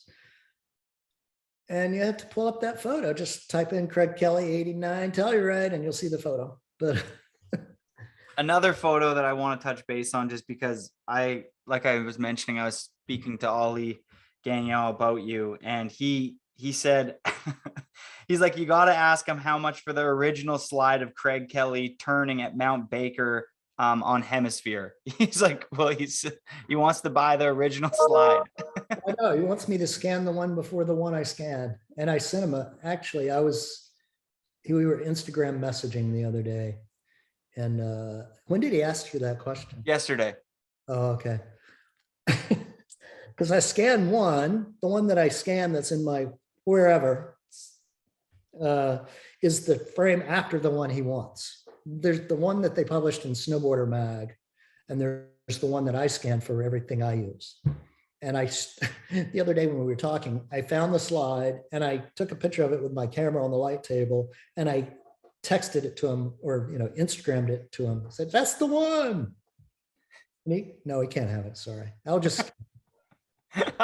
I know. I think he was just joking, but it's funny because it's the one where he's kind of cruising and the board's still pointed downhill. And the one that I scanned was the one where his board is 90 degrees to the mountain and he's throwing a big rooster and whatever. But the one before, he's got his hand on the snow and you just see the snow coming off his fingertips. It's kind of cool. And it's also sharper because there again, I was shooting those shots of Craig at a 500th of a second with a 500, and they aren't exactly crispy because of the motion blur. So they're hard to blow up any bigger than an 8x12. I feel like I'd be doing a disservice to snowboarding by not getting you to elaborate on Craig Kelly, the person. Like obviously his snowboarding was incredible, but you probably had a relationship with this individual too. Like, what was he like? What was your relationship like with Craig? That's a funny story because Craig and I didn't really communicate too much. We didn't have a friendship that made us communicate at all. Really. I think Burton had their own list of photographers that those are the guys you want to shoot with, and I was that other guy. I don't know, it was kind of weird. But I like that. you know, Craig, when I first met Craig and I really didn't meet him. I didn't really meet him in 85 at the Worlds. Oh, I skipped the World Championships in 1985. We're all the way. Oh no, we haven't gotten there yet. Geez, are we still in 1985? God, really, we're not going to get anywhere fast. Anyway, in 1985 at the Baker Bank Slalom at the Worlds, Craig was at both those events, riding a Sims.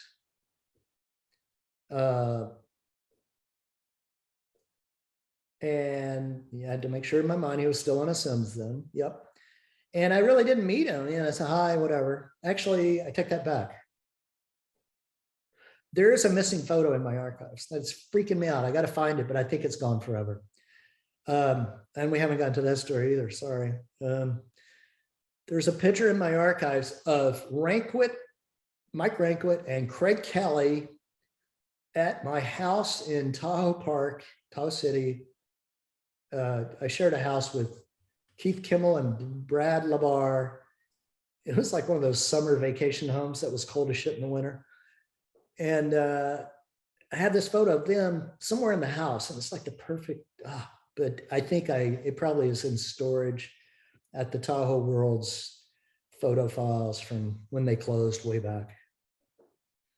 Anyway, because I used to kind of shoot snowboarding a little bit, but I haven't got to that part of the story. So getting on with Craig, just to finish the story about Craig, it was kind of funny because by the time I'd shot with him I shot him in 85, and then I kind of disappeared off the planet in 86 and 87 as far as snowboarding was concerned. And then back in 88, back when 88 rolled around, I went to Mount Baker in 88, 89, 90, 91, and 92. So I went there 5 years. Every year around either New Year's to the Mount Baker bank slalom times. And every time I went, it was sunny and a powder day. The first time that Craig and I started carrying on a lot of conversations was maybe 88 wasn't the year. Maybe it's just 89, 90. Forget 88. But at when I went to be at the Burton team camp, and they had the Burton team house in Tahoe in 89, that's when I first started communicating with Craig. And I can remember he said to me one time in 1990, because I think in 1989, I wasn't as swift a photographer as I was in 1990. Craig said to me, he said, well, no, it was 89. Sorry. After we did the photo shoot, here's part of the story in 89. Squaw Valley started allowing snowboarding in 1989 for the first full season. And the Burton team had a house there. And we had the massive snowstorm that opened Squaw on Halloween weekend. So I was there. Burton had their photographer with the Burton team, and I was poaching all his photos, Rod Walker. And so he would be shooting from one angle, and I was like, I'm going to go over here because I like this shot better. And but at the end of all that shooting, Craig said, yeah, you've really learned how to shoot fast and really make airs look really big. And you're like, yeah. At that point in time, I like switched to a 20 millimeter for air shots. And it was a huge go low, go pro, baby. 20 millimeter lens could make an air look 3 times as big as it is, or 4 times. There's some shots from Squaw Valley that were not big, and they looked 30 or 40 feet. It's crazy with a 20. But of course, yeah, I'm not even going to say. But anyway, Craig, and then, every year I'd go back they would give me the tour. I would go back there and hang out with Craig and for 2 days, and then it would be Hasta La Vista. And, he would see his picture in the magazine. It's like, okay. So who did you shoot the most with throughout your earlier career then? Like who was were you shooting with, Palmer and Damian Sanders or? Yeah, people ask me, what are your favorite photos? And obviously the ones that I really like are the ones of Craig and Kidwell and whatever. But I think really the basis for my favorite photos, the people are in the early days that I shot, where the photos turned out, because they meant more. I mean, just because it turns out great versus, oh, it turned out. Those are more important photos, because without them turning out in the first place, you're not motivated to keep shooting. So they have more value. It's like going back to the Mount Baker stuff. If the Mount Baker stuff in 85 hadn't turned out, I wouldn't have, continuing that story, I wouldn't have said to myself at the Sierra Cup, man, it sure would be nice to live here. It'd be a lot easier if I lived here. I'm kind of getting tired of driving from Santa Barbara. So I went and applied for a job at the Tahoe World newspaper in February 1985. And I had to use because I really didn't have any photos that time for that kind of job. And quite honestly, I probably hadn't even printed any of my snowboarding stuff, maybe a few from Mount Baker. But I went in, the editor, I took my portfolio from when I was at Carolina, which was basketball, scenery, architectural. They said, oh, these are great photos. And so I applied for a job, and about a month later, I called up the guy and said, just checking in on if you decided on who you're hiring, because they were actually replacing Tony Alloy, who was a fantastic photographer in Tahoe. He had been there for years. And he said, I called him up and said, yeah, just checking in. I said, you're hired. So another April 1st moment. On April 1st, 1985, I was in my car moving to Tahoe. If you remember earlier, April 1st was another key date of when I went to return to Sim Skateboards in 1979. But so I was there. I moved in with Kimmel and Brad LaBar at the Cold House. And they looked at me really weird when I ordered a quart of firewood. And they wouldn't, it was kind of funny. It's like, it's going to be cold here this winter, right? Yeah. Had a quart of firewood in the driveway. Come on, guys, help me stack this stuff. Single pane windows. Yeah, they were, I think. And we had just a regular old fireplace. I don't think it was even a wood stove. It was like it was so cold there. The only way we survived that winter of 85, 86, which is a crazy winter, was by drinking tequila all the time. Oh, by the way, today is Cinco de Mayo. Is it? Yes, today is Cinco de Mayo, right? Yes. Okay. Cinco de Mayo has a magical time as well, because it's the date on which was my last day working for the Tahoe World in 1986. I moved to Tahoe in April of 1985. And the only thing, I shot a couple of snowboarding photos at Donner Ski Ranch in the spring of Palmer, Vito LaConte, Terry Kidwell, and some other people's whose names I can't remember, but faces I can remember. And then that summer, I didn't shoot snowboarding again until 1986. And it was the Donner quarter pipe photos. And I still hadn't figured out how to use the right shutter speed, or like, duh. But I was shooting all news, car wrecks. I can remember the editor of the Tahoe World, which is Jim Keller, he lives in Australia now, said, nothing ever happens here. So just do whatever you can. The first week I was there, a helicopter crashed at Squaw Valley, installing the towers for Siberia chairlift. And, you see these photos of a, 9/11, you see a plane crashed here and you can't see any parts. It's the way the helicopter was. It had completely disintegrated. It was crazy to photograph some kind of aircraft disaster where there's no aircraft. So, but yeah, the first week I was there was a helicopter crash at Squaw, and there's like car wrecks from hell on 89 all the time. Yeah, I can remember taking one photo of a car wreck on 89 where the guy was driving a Porsche really fast. He flipped the car. The car had slid down 89. It grinded the top of the car off, including the top of the guy's head. And I got to see a lot of terrible, horrible, and I think that's one reason I got tired of news photography. I got tired of seeing the depressing stuff. Although I learned a lot. I mean, my knowledge of photography came from that year of shooting different events, different lenses, processing all that film every week, making halftones.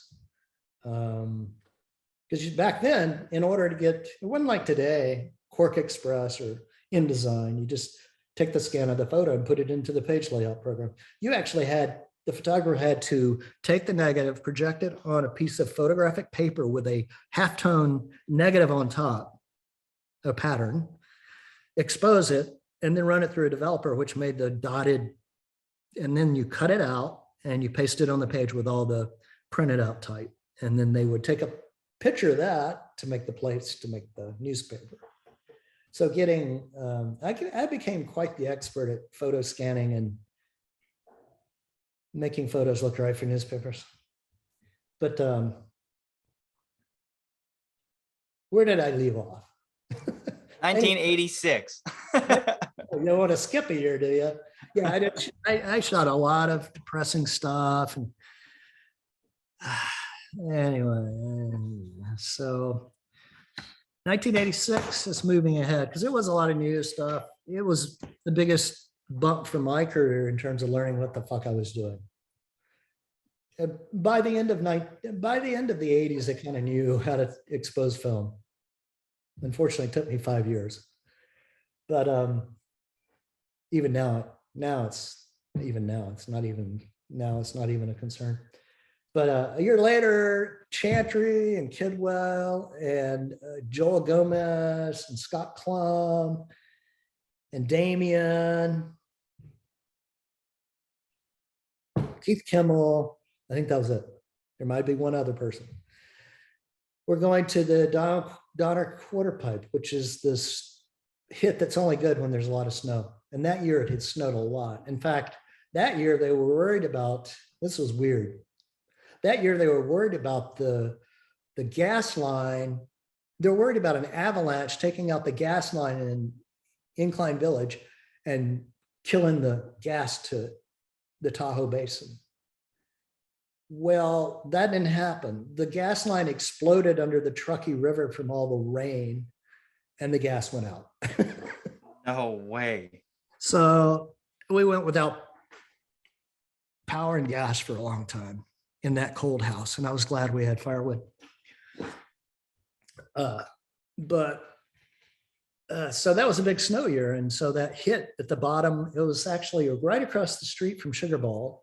It was just the bottom, right next to the road where the snow would just build up, and there was a natural kind of gully there, and you start way up here, and they would build it vert, and we shot there, I think 2 times. I was trying all kinds of experimental flash fill and blur fill, blur, too far away, 20 millimeter, too far away. Sometimes I cry when I look at those negatives.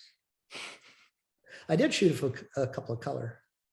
It was kind of funny because color was expensive. It cost $22 a roll, basically, for film and processing of color. In the late 80s, 22. That's insane.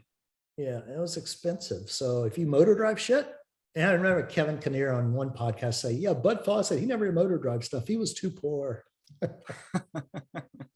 My guys at the Transworld, he said other respectful things, but he said the guys at Transworld got bricks of film that they could shoot. So they were just like, I was out there taking one photo for every trick, you know, whatever. But at that point in time, my camera could only shoot 2 frames, you know, 1.5 frames a second. So really, you would miss the shot anyway. If you weren't like anticipating it and shooting before it happened, then that was the hardest thing. It took a long time to get the brain trained to where you could see something before it happened. And that's kind of what you had to do in those days. Yeah, you'd have to have a relationship with your camera to know that the moment of the rider is actually just beforehand with your trigger finger. And it took some real habitual shooting for that to work. And it took years for me to get that. I don't even think I could have it now, but at least I'm aware of it. Sometimes you push it too early. It's, oh, well, whatever. At least I got a shot. Yeah, it was 85. That event was actually, you know, probably people say it's my most famous photo, but there's a lot of photos now. Like they all feel special now. Even the bad ones are special. With technology available today, if I had a photo that was underexposed or out of focus, I can fix it. Kind of. I've published several on my Instagram account recently that would have never been published by any magazine because it was so blurry. But or too underexposed, too dark. Underexposed film you can fix in Photoshop now. Overexposed you can't fix. It's done. You can make it into something else. But 1986 with a crew, 2 days, you know, I can't remember exactly who was there, which day, and what day I shot color versus black and white. But we had a good time. That was like such a good moment in my photography. I bring back the Cinco de Mayo thing because I think for sure that we must have been shooting those photos at Donna Quarterpipe in March of 1986, because on Cinco de Mayo of 1986, I was at the Hacienda in Tahoe City drinking tequila, margaritas, and I was still working for the Tahoe World. And my beeper thing went off, or my pager or whatever. And there had been a car crash on West Shore where one family with 2 kids hit another car with one family with 2 kids. And the adults died in one car and the children died in the other car, which was harsh. And I was, that was my last day. And I just said, I'm done. Yeah, that would be the day I would be done for sure. Well, no doubt. Because I remember shooting all the photos of a bent up car and the adults sitting on the side of the highway with blood gushing out of their heads. And I still have those necks. And sometimes I look at them and say, oh, I can't even go there. It's so depressing because life is too short. You know, shit happens and then you die. That was the thing about the guy I talked to earlier about, the guy in the Porsche that flipped it and he ground the top of his head off, and he had a bumper stick on it on his car that said "shit happens" or whatever. It was No like, way! Tell me you took a photo of his car with that bumper he sticker. was laying on the ground, pointing at his bumper, and "shit happens" on the anyway or whatever. That was gnarly. And usually, you know, I also worked as a volunteer fire department, a fireman for Tahoe City, because they were tired of me walking in burning buildings without a mask on. Because every time there would be a fire in Tahoe, I'd walk into the burning building to take photos of the firemen fighting with them. So if you're going to keep doing this, you need to come train with us so you can know what's up. So I did. I remember going to a fireplace, wood stove, chimney fire at a house on the West Shore, and the owner was arguing with the fire chief about something, and his house is on fire, or at least the chimney's on fire, and the guy just slugged him right on the porch. And I took a picture of it, and it's like, oh my God, what did I just do? He just slugged him, took him out because they needed to fight a fire, not argue with the homeowner about the fire. But it was kind of fun doing I really enjoyed being a volunteer fireman, although I shot a lot of weird photos, avalanches, poking around for dead people. Oh, geez. That was interesting. I can remember Alpine Meadows having so much snow. It was like 12 feet. And you would drive through Alpine and it would be tunnels of snow. It was such a crazy winter in Tahoe, 85, 86. We had so much snow that year and then rain. But anyway, getting back to snowboarding. In 80s, on Cinco de Mayo, I left the Tahoe world and I moved to the Sacramento Valley to shoot photos for another newspaper. And it was the same shit, man. Car wrecks. And it was even more ludicrous there because it was so fucking hot in the summer. The whole town smelled like rotting tomatoes. And I started getting I was kind of getting pissed off because every time I would have a photo in that newspaper, the people that were doing the paste up would put AP photo on it. AP photo, Associated Press photo. Oh, so it's like, no, that's my photo. I got to the point in the 80s where I was very, snowboarding was an unpaid profession. Snowboarding photography was an unpaid profession in the 80s.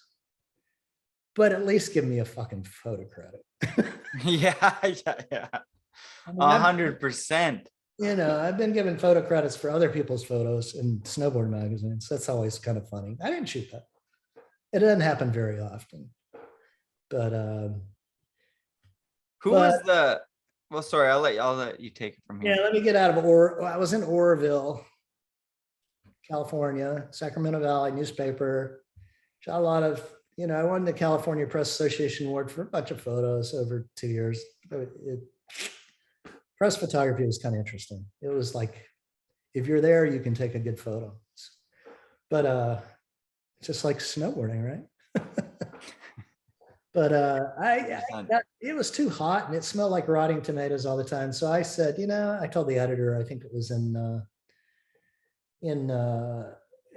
August or September of 86, I didn't want to do it anymore. So I said, I'm going back to Santa Barbara.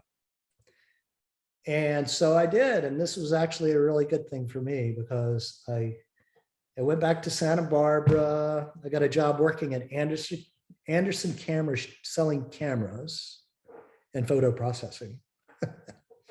So I got all my equipment. And that's when I got an F1 with a motor drive and some big lenses. And that was 1987.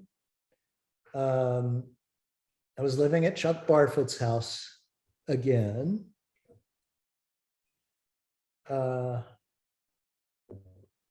And I did that for a while and moving on, 87. I got to go back to my cheat sheet. Yeah, I hate to do it, but we're going to have to go through 87 to today a little bit faster than the first two chapters. I'm gonna fast forward then, okay? I just want to make sure that we get to the meat of it. And I got some other questions for you. And I know that if we do a 9-hour episode, we're gonna lose some guests. Oh, I'm sure they're gonna get tired of looking at this old guy. No, not that. Anyway, okay, well, they're just gonna get tired. I know, it's kind of funny. Fast forward now, okay? So, okay, well, yeah, because now we're getting into when I actually started shooting snowboarding. Oh, shit. Part 2. Anyway, so I moved back to Santa Barbara, worked in the camera store. I got offered, Tom Shea at International Snowboarding Magazine said, oh, you should come work for the magazine as photo editor. And I did. I went to San Francisco. And after 4 months, I said, Tom, there aren't any photos to edit. We got stuff from Europe, which was a print, which we would scan and put in a magazine. It's kind of bad. So, or we'd get photos from manufacturers, which Sims are Burton on the cover this month. So let's talk about that for just a second. If I have to, just was there a noticeable beef between Sims and Burton, and did you see it firsthand, or is it fabricated throughout the ages?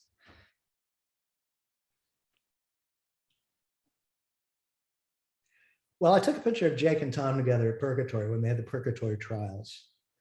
It's probably the only color photo of Tom and Jake together in a photo where they're smiling. That was in '89. And the whole Craig Kelly thing was like completely bent. You know, that made everybody a little nuts. Am I in the, yeah.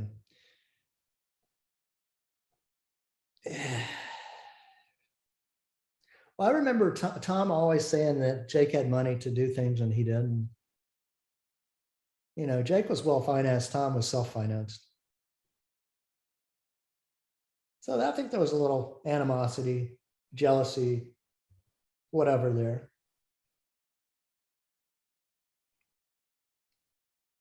But I never remember hearing either of them say bad words about each other.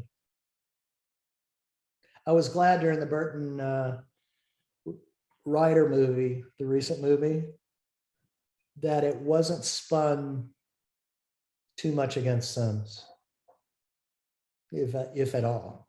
I think it was very honest. I don't know if you watched. I did. I thought it was Dear Rider was very well articulated and unbiased. It was very unbiased. And I was kind of shocked that it didn't kind of get slanted a little bit, but it was good.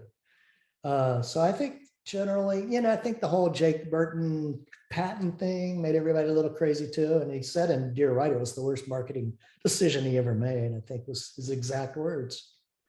Buying the, you know, the patent and asking people for money. So that was kind of funny. But I think, you know, I think the Craig Kelly thing was really the top of the problem. I never think it got worse than that. It was always just about that. Because Craig was on Sims, and then when he got on to Burton. Yeah. And, you know, I can understand why Craig did it, because he had more opportunities probably. And did you feel like if you saw, like you were, you know, you meet in the parking lot, you're going to go shoot the half pipe or the quarter pipe, Sims teams there, Burton teams there. Was there like animosity between the team riders as well? Kind of like, or is it like the team riders were all hanging out and it was just like Tom and Jake had their own thing? Yeah, never. They didn't. I did take a picture of the Burt. Oh, let's see. What was that? That was all Burton riders. In 1990, I went to St. Moritz and shot it was on my trip to Russia, St. Moritz, ISPO, something else. And I shot a picture at the bottom of St. Moritz in the parking lot with the Burton team, Jake, and off to the side was Tom. And you could see it in their faces. It was kind of a little anxious moments there. But I don't think there was any. I think it was all about Craig. I mean, at that time, I don't even know if that time in 1989 or 1990 was the mystery. What year was the mystery air? Do you know? The Burton Air mystery? No, I don't know the exact air year. No. Yeah, because I'm thinking like 92 if I had to guess, but I also feel like that's totally incorrect at the same time. Definitely 92 or before. But because I remember the picture of the Ollie likes is Craig is on a white baseboard. It's not on a Burton. At Mount Baker, he wants the frame of like Craig Kelly shot. He's on a mystery board then, but I'd have to look up and see if that was 91 or 92. But anyway, it was, I don't think definitely no animosity between Burton riders and Sims riders. It was funny watching Bob Klein be on the Burton, and then during the time in which all his Terry and everybody else was on Kidwell in Tahoe, you know, Tahoe City, it's Bob on Burton and everybody else on Sims or Avalanche. I mean, Bob was the only Burton rider in Tahoe. Right? Yep. And yeah, you know, the early days are really special, and that's why I just look at my past and I'm like, oh my God. And that's why I had to make these cheat sheets, because I can't remember all this old stuff. But this jump ahead, I mean, pretty much I shot snowboarding. Once I moved back to Tahoe, I was shooting freelance, you know, trying to make a buck. I was working in a photo processing lab in Tahoe City, doing that at night, processing terrible tourist photos.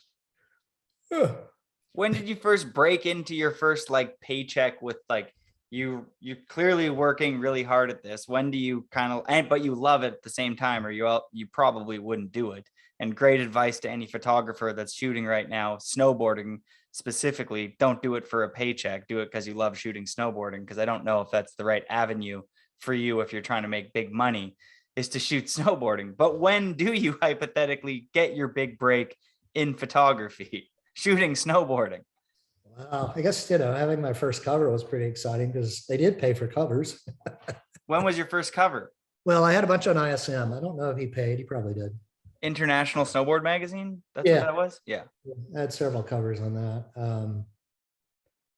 that. My first Trans World cover was of Don Schwartz from June Mountain. And Trans World paid really well.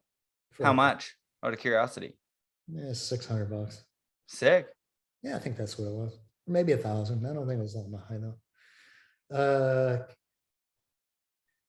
And I'm not sure snowboarder, I walked a fine line. I never was a senior photographer at any magazine. In 1988, I asked Jake I sent a letter out to all the snowboard manufacturers. I said, I'm going to go shoot snowboarding on a road trip. You want to send me a little money so I can afford it? And no, I got denied by everybody. It's like, can you give me $500? I'll go shoot your riders.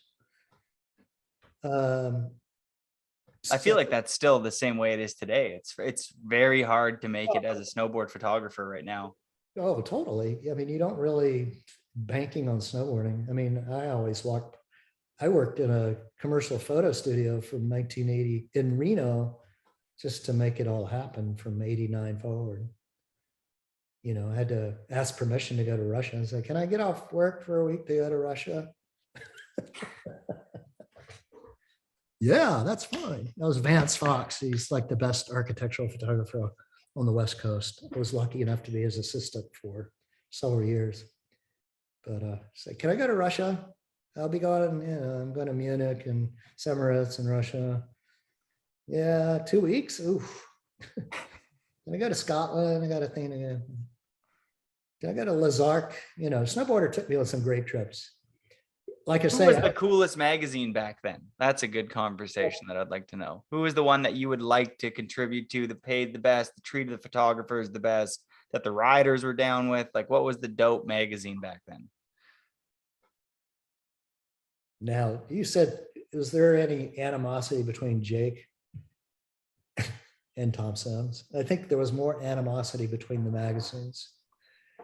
Okay, here we go. Let's hear it. Well, it was crazy to see how big the magazine, I was shooting photos and they used a lot of my photos, especially Snowboarder and ISM. Gradually, and I gave ISM first picks usually until they kind of started winding things up. And then Snowboarder got first picks. And then towards the early 90s, Trans World was getting to view some stuff. So I was kind of spreading myself around a little bit because the magazines were like tiny through the 90s. And then they got ginormous. Even Doug in his podcast said that they were having trouble filling the magazine. They had so many pages to fill and nothing to put in the early 90s. But, 92, 93, 94, when they started getting really thick. So making money wasn't easy. I did my first paid snowboard commercial photo shoot for Kemper Snowboards in 1991. Who's on the shoot? This is a story. We should have forgot all that other crap. We're like Andy Hetzel, Brett Johnson. Who was the other person? Is it just us two?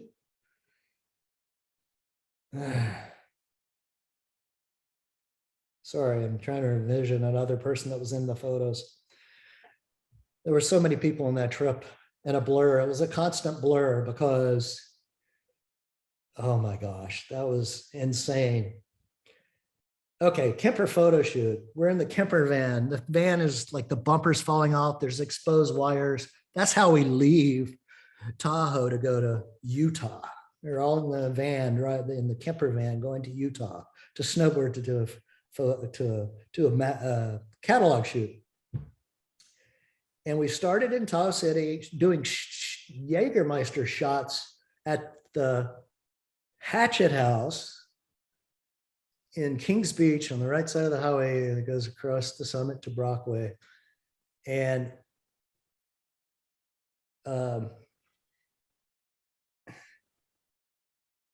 Shaun Palmer shows up while we're doing shots, and he's drunk, and he breaks a bottle against the fireplace, and it's all pissed off, and things get cooled down.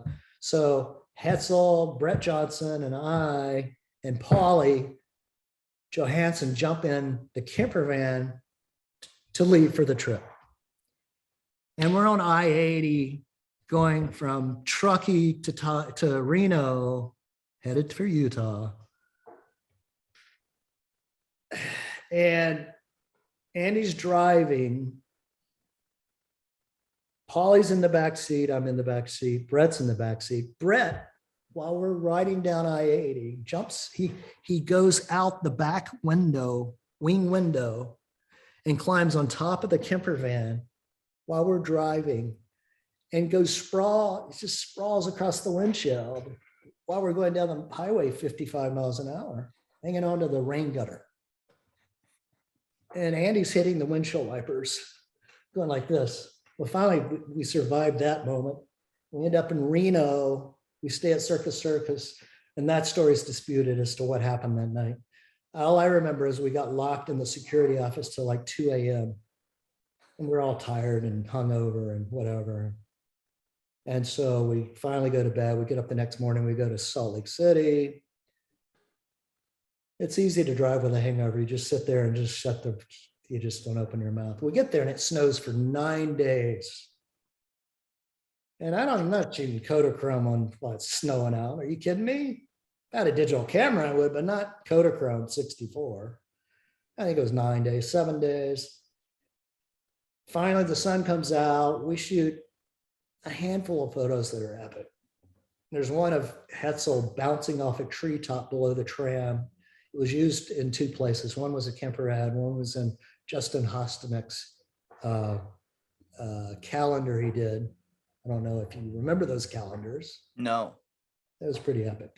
Both places lost the original, so I don't even have a copy of that photo. But it was like one of the top 10 photos I ever shot. Yeah, just powder and jumps and some skateboarding. I had the best frontside invert of Hetzel skating at an indoor skate park, and oh my God, that was quite a trip. So we survived that. And I got my $1,500 check and they were happy. That was my largest payout. Actually, in 1992, you're talking about money. Might as well go there. In 1992, I think that was the first year that Snow Style magazine in Japan was published. And I received like a check for $12,000 for photos. Damn, that's a good day. You're like, yes. That was for one issue. Had the cover. Now they paid more than $600 for the cover. But yeah, ask me some more questions. You find some. Well, here. This is probably one of my just something that I'm most curious about, because when I think of rock stars of snowboarding, and I think most people think, there's like the more recent ones, like, Roman DeMarchi and stuff like that. But if you go back, then it's like Shaun Palmer and Damian Sanders. I mean, Damian was dating a playmate or whatever. Shaun Palmer was like literally like the definition of a rock star. So like between those two, Damian and Palmer, who was the bigger rock star? Who was like, who was the guy? Because they were both living for the show, I feel like. I think Damien was a little more tame. Sean kind of could go wild. Damien is they both act like rock stars. They both were rock stars. But I think Shaun was more the lifestyle hero. He always had great, Shaun's another one. You didn't really know. You were talking earlier about who knew from the cameraman's vision, who worked best for the camera. Shaun always came to the table with great ideas. Let's go shoot my Cadillacs at Emerald Bay. What a concept. He was a rock star. He didn't mind posing for photos. Damien wasn't much of a poser. His actions spoke louder than words. Who do you think was the gnarliest out of like not just those two, but like for 85 to 95? Like I would say like that's when you were shooting at the most. Yeah. Who was like the dude you're like, every time this guy shows up, he's just the best?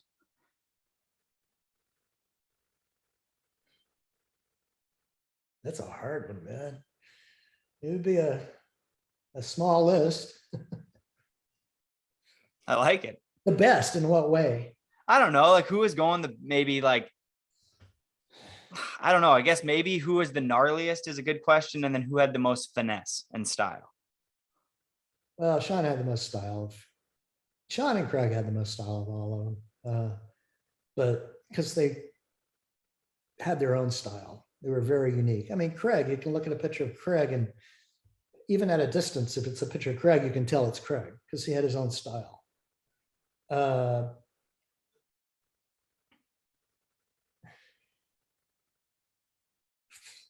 these are hard questions. Shaun was kind of an outlaw, the class clown. So he was an easy guy to take a photo of. I mean, I have this picture of, did I tell you this already? Or did I tell somebody else? Dave Sione had this photo of Shaun sitting naked in a sink in Europe or something. And I said, Dave, can I have that picture? He had a printer. And I took a picture of it on my wall with my copy camera. I've still got it. It's awesome. Dave said, don't let anybody know who took this. Publish it. Anyway, Shaun was he just knew how to work the camera, even with the shaved head and the red hair. He was more, who was the famous piano player, kind of? Beethoven, Mozart. No, the more newer guy. Oh, well, forget it. Liberace. Shaun Palmer was the Liberace of snowboarding. You know who Liberace is, right? No. I could lie. He was way before the time anyway. It's just but he was also very, anyway. What about females? Were there any female standouts when like in that era that you're like, damn, this girl shows up and she's sick? Yeah, females are easier because there were a lot fewer of them. Tina was incredible. The people I shot, I mean, there were so many people around that I didn't shoot. So it's hard. I can only speak to the people I shot. But it was all the girls were awesome, no doubt. Tina. God, they were all awesome. In terms of being hurt, going for it and getting hurt, oh my God. Who should I say? There were a few injuries along the way. I was lucky that not too many people got injured when I was shooting. Yeah, I mean, nowadays it's like with the consequence, even just me going out there, it happens now. Just, when you're going that big, it doesn't really matter how good you are. Eventually it's like, oh, we didn't see that there was a rock under the snow or whatever. Yeah, I was super lucky. The only thing I had was Morgan James broke his jaw on a huge jump. He shouldn't have done it. Teton Pass in like 1990. He had to be air vac'd out. That was the most freaky accident day I've ever seen. It kind of had me upset because I'd never had anybody get really hurt. I've had a lot of people take their knee to their nose. Yeah. A few broken noses, a few bloody lips, but nothing like that. Another thing I'd love to hear you touch base on is like there's the Burton and Sims team, and then there's like this new age skate influence guys like, you know, I don't know, Chris Roach and Brankwit and that whole movement that kind of come into frame. Like, I mean, I'm imagining going to those summer camps and shooting like kind of these more jockey guys, and then somebody like Chris Roach shows up and his like new age kind of style completely drawn from skateboarding must have been something pretty exciting to like, as a photographer, you're like, oh, this is different. And he tweaks into the lens differently. And this is cool.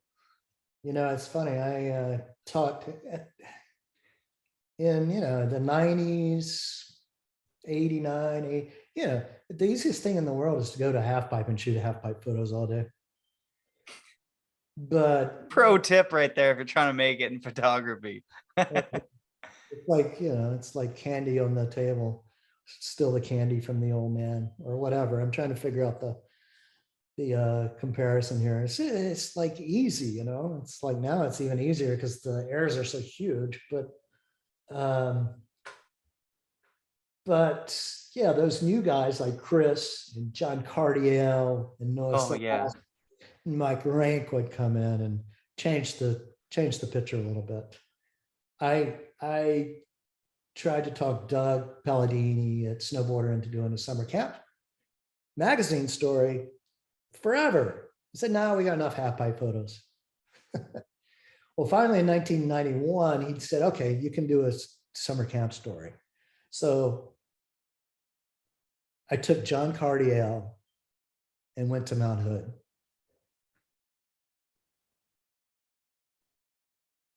And we did things there that we should have never have done, like hike to the halfway to the summit of Mount Hood and jump off cornices in an avalanche zone.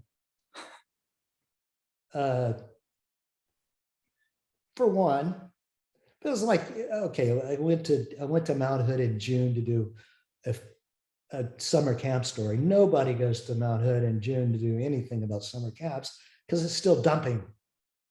And the half pipe fills in every day.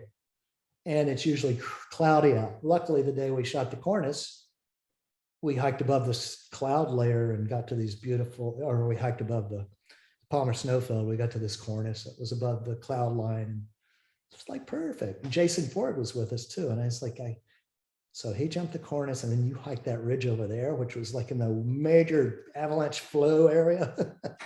The things we did was crazy that year, that summer. But yeah, they totally, John Cardiel is by far the most talented snowboarder / skateboarder I've ever photographed. Hands down, top 5. Just so much raw talent. You know, we did roadkill with Cardiel. We did the summer camp story. He was just like skating. It's like, it just doesn't stop. It's like one hit after the next. It's just incredible to watch him skate. So I didn't really, you know, the only time I shot with Noah was at the Squaw Half Pipe in 89, 90. Roach, I, of course, followed him around. He was like another awesome. Every photo of Roach is a favorite photo because he just had it down. He's the epitome of one of the best, you know. And Rankwit, I don't know about Rankwit. He's awesome, but I didn't shoot with him that much. I shot him Baker a lot. Baker, it was fun shooting with Rankwit at Baker because he would go off. Because he would know where all the powder is, just like Craig. They'd give me a tour. Whenever you get to Baker, Craig and Rankwit are the first people you want to be with because they know where to go for the shot. As being the photographer there, without those guys, the shot would have never happened because I would have gone to some half pipe. Shoot half pipe at Mount Baker. It's kind of like every time I would go to Baker for the bank slalom, before that it would snow tons. There were times when I went to the Baker bank slalom, it was sunny out and there was powder and everybody went to the bank slalom and I would go with a few people and we would go hiking and shoot powder photos, which is the way to go. But who's the hardest working snowboarder? Like somebody who around the clock was like, you know how Now that I would consider myself in that older category of snowboarding. So you can see when someone's going to make it just based on their work ethic. Like, who is somebody who maybe wasn't the best, but showed up year after year and just put in the time and the effort? Definitely not Shaun. Definitely not Shaun.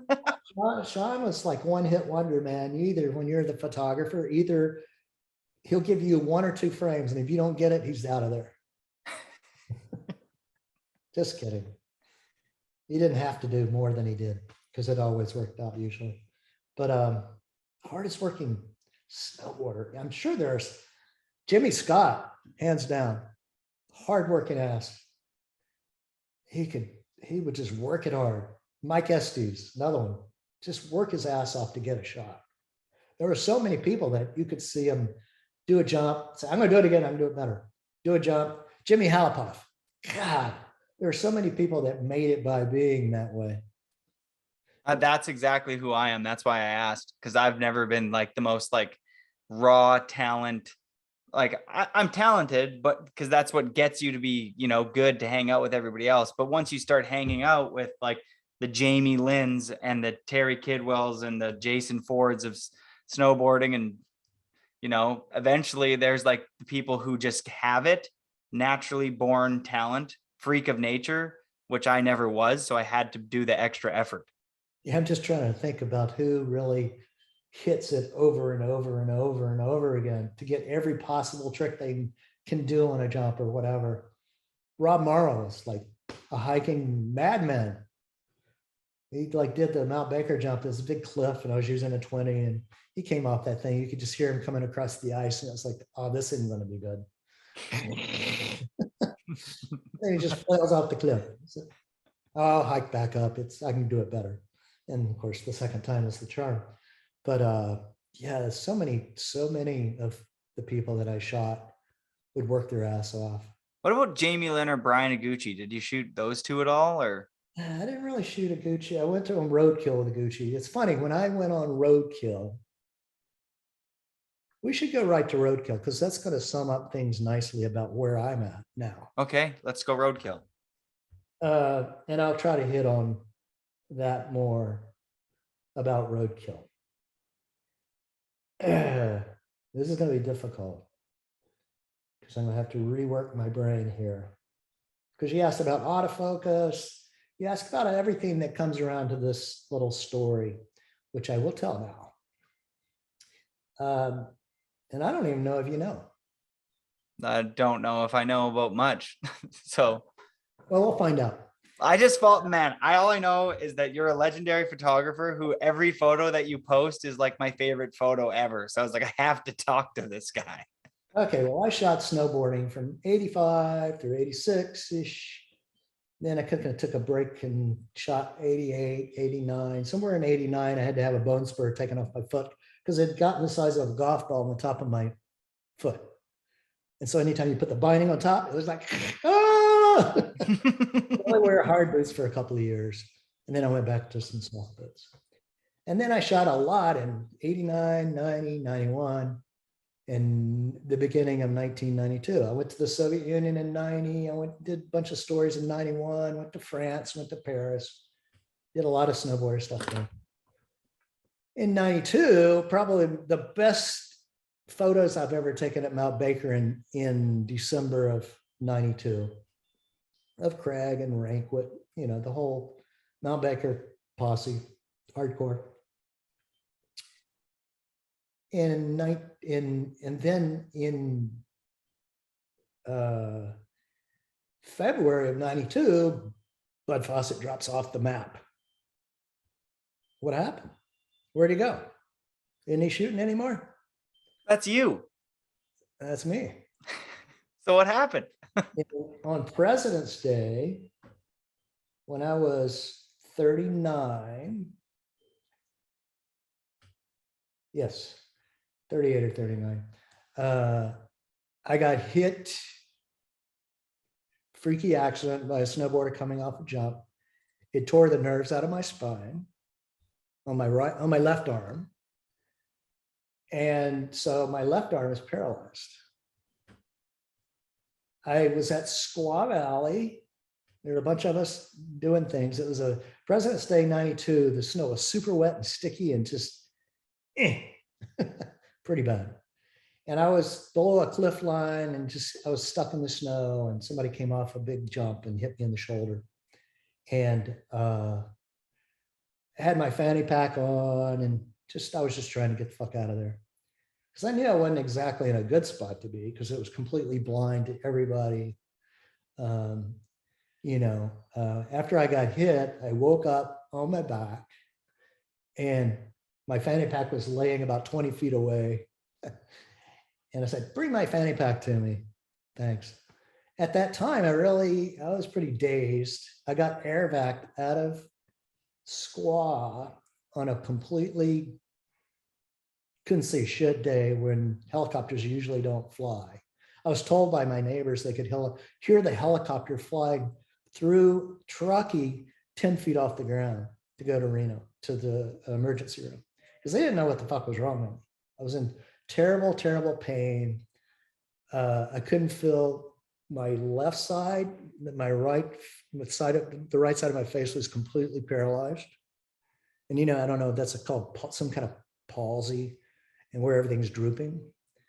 And so the Squaw Valley people, medical ski patrol, checked me out. They couldn't figure it out. And so they put me on a helicopter, flew me to Reno, put me on a morphine pump to control the pain. Because I was I don't know. A lot of people don't understand what nerve damage or brain injury is like until it happens to them. They can't, because they've never experienced it. It kind of sucks. Let's put it that way. But it's like you got your arm torn off. This is the sensation. It's like your arm got torn off. And that's how it feels. You can imagine that would hurt. So I was on a morphine pump for 10 days. And anytime I was in pain, I'd push a button. And boy, do you feel good after you push that button. My morphine bill, I don't know, I was in the hospital for 10 days. I think I was on morphine for 7 or whatever. My morphine bill was $5,000. And they didn't have GoFundMe's back then. Well, luckily I was in, it's snowing here again. They've got the weirdest weather. Luckily I was insured because I was shooting photos freelance for a publication at Tahoe. As an employee. So it just turned into a big fucking lawsuit between workman's comp and the person that hit me, and et cetera, et cetera. And it was like an ongoing story for 2 years. And then we actually tried transplant surgery for doing a lat transplant to my bicep to get my left arm to work again. But my injury was from C5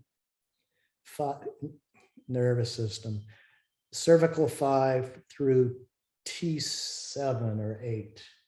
I think T8 is your pinky, or maybe these 2 fingers. And finally, they did a nerve exploratory thing where they opened me up and they put little electronic things on my brain, and they zapped me here to see if the brain was receiving the information, and it wasn't. So there was a tear somewhere between where I got hit and my spine, and they discovered it was the nerve roots of my spine had been ripped out. The nerve itself had been ripped out of the spinal cord. So I actually went through medication for about 1.5 years for nerve pain. It's Tegretol, which is a massive drug that if you take it several years, I had a prescription for Tegretol. And then finally I told my doctor, I don't want to take this anymore. It makes me feel shitty. And a couple of years later, I found one of those and took it, and it was like, it was so strong. I used to do Tegretol. The pain was so bad for that first year. I used to do Tegretol and tequila shots. And that would put me out. So it wouldn't matter. It's kind of like doing the morphine thing. But so here we go. So what do I do? I'm a one-armed bandit now. And I had all my camera equipment's all manual focus. And I said, well, I got to do something about this. So at that time I said, oh, wait a minute. Canon has an autofocus camera. Let's wonder how that works. And that actually allowed me to pre-focus and take a photo rather than, because I can't hold a camera and focus a lens. So I need the autofocus feature to be able to focus at a certain point, and then I can take the photo. Or shooting half pipe's easy. I just set everything for 8 feet and just be done. Just make sure the exposure is right and the shutter speed is 1,000th of a second. But so boy, it's taken me a long time to get to roadkill, isn't it? Let's see here. So I think a lot of people go through, like, I don't know, I'm imagining a lot of people who are listening to this, there's quite a few people who've gone through traumatic things. I'm just curious to know, like, how did you overcome that? Well, here's what I was trying to remember. If okay, that was in February. And I don't think I did anything anymore. That's okay. I do remember. Okay, so later in 1992, early season, Mount Rose, I decided to go see if I could still snowboard. And we hiked and generally Mount Rose, you can hike there in like November. There's enough snow to snowboard. And I went up there and I had to get hard boots too, because I couldn't do buckle bindings. So I got some Koflatch modified that were comfortable. And so I could you only need one hand for hard boots and plates. It's a little harder to get to the back of it. But I went to Mount Rose and I remember the Hatchets were there. I don't remember who all was there. And I said, well, I'm going to see if I can, this is my first snowboarding since, basically 8-9 months earlier. I strapped in, I had a Sims blade with plate bindings. I strapped in at the top of Mount Rose where we usually go. That was like a bowling ball going down the mountain, just I was staying upright, but I was totally out of control, trying to figure out how to turn. But I did it a couple of times and I finally kind of figured it out. So Roadkill was in 93, was being shot in January, I guess. We started shooting in 93 with Dave. Was Roadkill Fall Line Films, if I'm... Well, it was Dave Sione's brainchild, Dave Sione, and Fall Line Films. And Dave did all the shooting. So I talked Dave into taking me on the Roadkill road trip. He knew what was going on because he was there the day I got hurt. And he knew I was really fucked up. He was also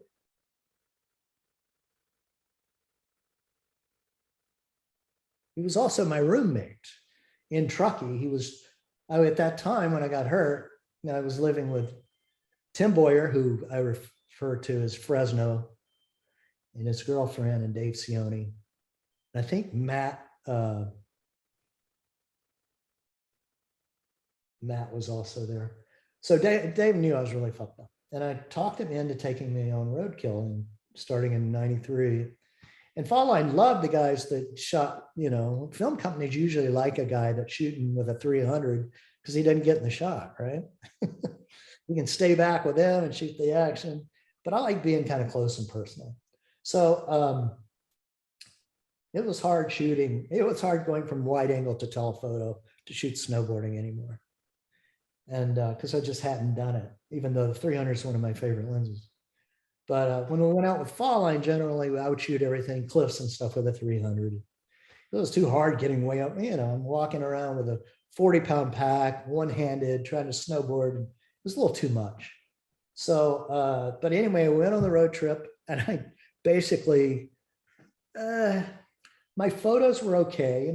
On that road trip, I can remember shooting a picture of a Gucci ollieing a dead cat in the middle of the highway in Utah. So it's the perfect photo for Roadkill, right? So I took that picture with a real camera and a real lens. I think I had a fisheye at that time. I finally bought my first fisheye. And Roadkill. We went to Utah, and I got around shot Palmer and Hetzel in Utah. There was 2 trips, and they're getting a little confused at the same time. One was Jeff Galbraith's trip, and then there was the roadkill trip. And I think a lot of stuff got mixed together, and there's fall line films. So it was I was pretty busy that year shooting. Roadkill was a long trip. So I could understand. I mean, we're in that caddy. It was like burning in oil, going through Montana, out of gas. If we broke down here, we would all die. It was kind of scary. We were driving on it, sucking fumes in the middle of Montana. There's so much snow that there's one lane down the center of the highway, and we need gas. And we come around a corner and here's a gas station open. It's like, holy Jesus. That was a fantastic trip. I ended up taking and I did this story for Snowboarder magazine, and we had some photos. I remember Dave he said, "Oh, I need a photo of the logo on the caddy. Somehow creative. I want to film it." I said, "Well, I shot a photo of his logo, but that wasn't what he wanted. He wanted action photo." So he laid on the hood of the Cadillac with his film camera on slow-mo. And I locked it up in a turn, and we were doing, what do they call it when they're going in circles? Donuts. Yeah, I was doing donuts on an intersection covered with snow, just sliding around. And he's on the hood holding on for dear life, getting the logos with all the shits in it. So at least that had some purpose. I was the designated driver. Terje was on that trip. It was like a crazy nut job trip. And we get to Mount Baker for that part of the trip. And it's like, and it was a powder day. I'm not going to be able to follow you guys because you're going to ride fast and I'm not going to ride fast. So I ended up video grabbing all of Sione's footage for the story for Snowboard. So it was like multiple sequences of everybody doing tricks. And, there's some other stuff I shot statically, but that was a good trip. I don't think Sione regretted it. Anyway, that was a colossal. That was a long trip. I was kind of burned. Can we go to Breckenridge now? After at the end, it's like, no, I'm out of here. We're done. It was like 2 weeks. And if you know anything about all those people, they just like party too much. No, I don't. I just hear about it. Who was the biggest party animal back then? I could probably answer that one for you. Besides me. I tried. For those your party years, like, you go through a traumatic injury like that. I'm imagining that's. No, my party years were before that. I had to keep a little bit more together. I can remember telling Doug Palladini, we went to Verbier. Doug, after I got hurt, kept taking me on these magazine trips to Europe. And in 1993, we went to Verbier. We're standing at the very top of Verbier at the cross with Jamie Lynn and Bass. And I got my 30-pound or 40-pound backpack on. Because at that time, I'm carrying a 300 and a monopod and all this other crap to make up for not being able to be up close and personal all the time. And so we decided to drop in on the backside of Verbier down to some little town. I can remember going through an ice tunnel, a tunnel just covered with ice inside. And I told Doug at the end of that trip, Doug, I can't do this anymore. I can remember I had to traverse across a cliff line. And I said, Doug, I didn't complain on the whole trip, but when I got back, I said, I think I'm done, Doug. I can't do these trips anymore. And that was pretty much the end of it. But and how hard was, I'm curious, like, how hard was that decision to make for you? Was that like easy? Were you like, you know what, I'm done? Or were you like, fuck, I want to keep doing this, but it's just not. Well, it was an easy decision based on my experience at Verbier, because I really don't want to die yet. And the wrong move, and I'm going over the cliff head first. Who knows what I'm going to hit on the way down? And that would be that. So that physical preservation thing made it an easy decision. It wasn't like the money was coming in from all this photography.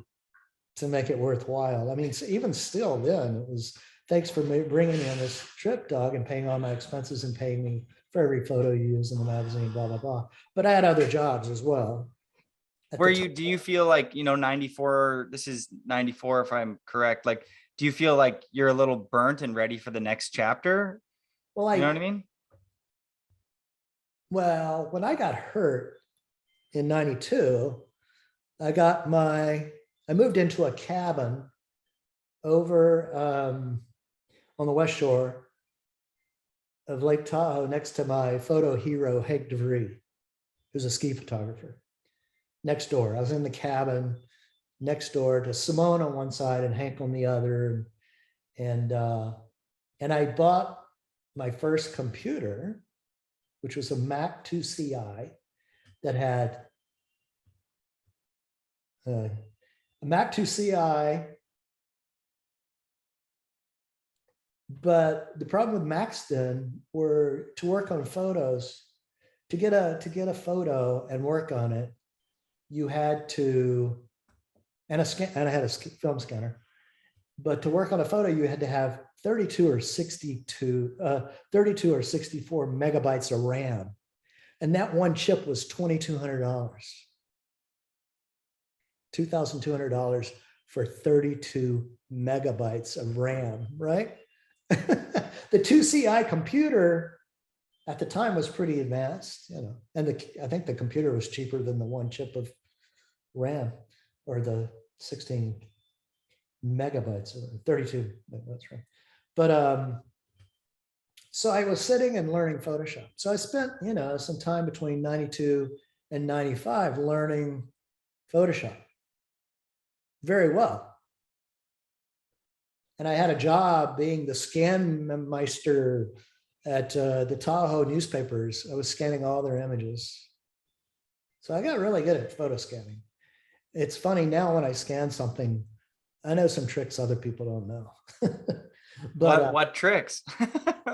I'd have to kill you, sorry. And I can't publicly say. Yes, no way. They're that. I love it. I love that you want to keep those for you, my man. The longer you can make this going, the closer we'll get to me telling you I should get an affiliate commission for everything I talk about, though. That's so the way, So anyway, I learned Photoshop really well. In 1994, Shaun Palmer started Palmer Snowboards. I got invited to work for that company, do all their graphics and marketing and ads and stuff for the company, which lasted from 1994 to 2009. So it was a long 15 years of working. And I was in Europe a couple of years. I learned a lot about internet and whatnot. And so I made my own way differently. I've enjoyed the entire trip. But you better ask me a question. I'm running out of ideas here. No, I didn't know that you worked at Palmer Snowboards for that long. I knew that you helped or started it at the beginning. I just didn't realize that it even went to 2009. Yeah, well, snowboarding is a hard gig. Some of the people that got into snow, when we went to that trade show in 1995 at SIA in Vegas, there were like 300 snowboarding companies, 3 snowboarding and outerwear companies. It'd gone from like 30 to 300, or, that's an exaggeration, but it was out of control. There's a lot of pieces of the pie and only 2 or 3 are going to have enough to survive. And I think, okay, I got 2 questions for you to extract out of what you were just talking about. What made that ski photographer like one of your favorite photographers? Why did you like his style? Like what made him one of your favorites? Well, when I first went to work for the Tahoe World in 1985, I had to interview all the photographers from Tahoe. And we just got to be really good friends. And they taught me all their tricks. Like one of Hank's tricks is, well, make sure the guy just puts all the snow on top of his snowboard before he goes off a jump and, covers it with snow. And then he does the jump and then you have snow flying everywhere. Oh, we still use that one. Thanks, Hank. That's a Whistler staple. Well, I used to, we used to shoot some together, and I just learned how fast he worked and how to focus. And I learned a lot from him in the early years. And then my next follow-up would be, well, maybe not a follow-up, but you were good friend. Touching base on Vegas and the trade show. What was one of the maybe highlight parties or nights from Vegas? Because I've heard these wild stories from back then. I'm wondering if you have one that comes to mind.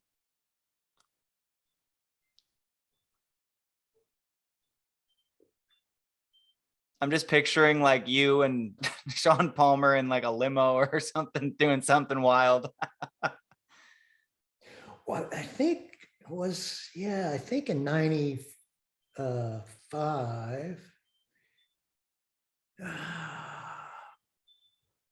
went to so many of those trade shows. I do remember being really feeling bad the next day every morning.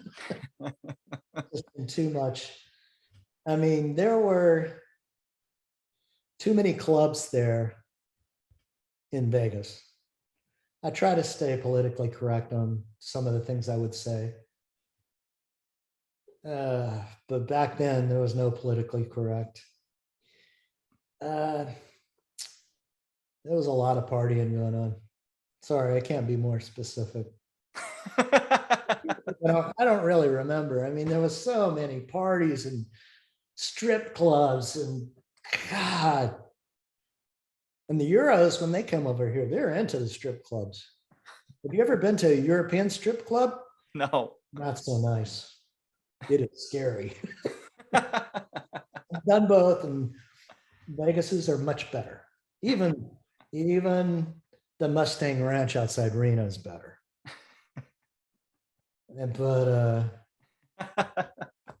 yeah, I would say, I mean, you get, I'm trying to remember. I don't remember Vegas anymore. That's probably why they moved it. Too much brain damage. Moved it to Colorado. Maybe they're more sane in Colorado, right? Okay, well, maybe two more things here before we kind of wrap things up, before I ask you kind of a couple questions I ask every guest. But you touched base on a couple of Canadian snowboarders, but since I'm Canadian, I'm just curious to know, were there any standout Canadian guys back in the day that were like, you're like, damn, I want to shoot that guy more, or he's ripping, or he's really pushing the Canadian scene? I'm just curious because I don't really know a lot of Canadian snowboarders that are from the early days. I went on the Canadian snowboarder road trip to Les Arcs with Regis Roland with Snowboarder Magazine. See, that's why I asked. I think that was my first road trip with Snowboarder Magazine. In 1991 with Ken Achenbach, Don Schwartz, Doug Lundgren, Alex Warburton, Victoria Gelos, or maybe she was just there. She wasn't Canadian either.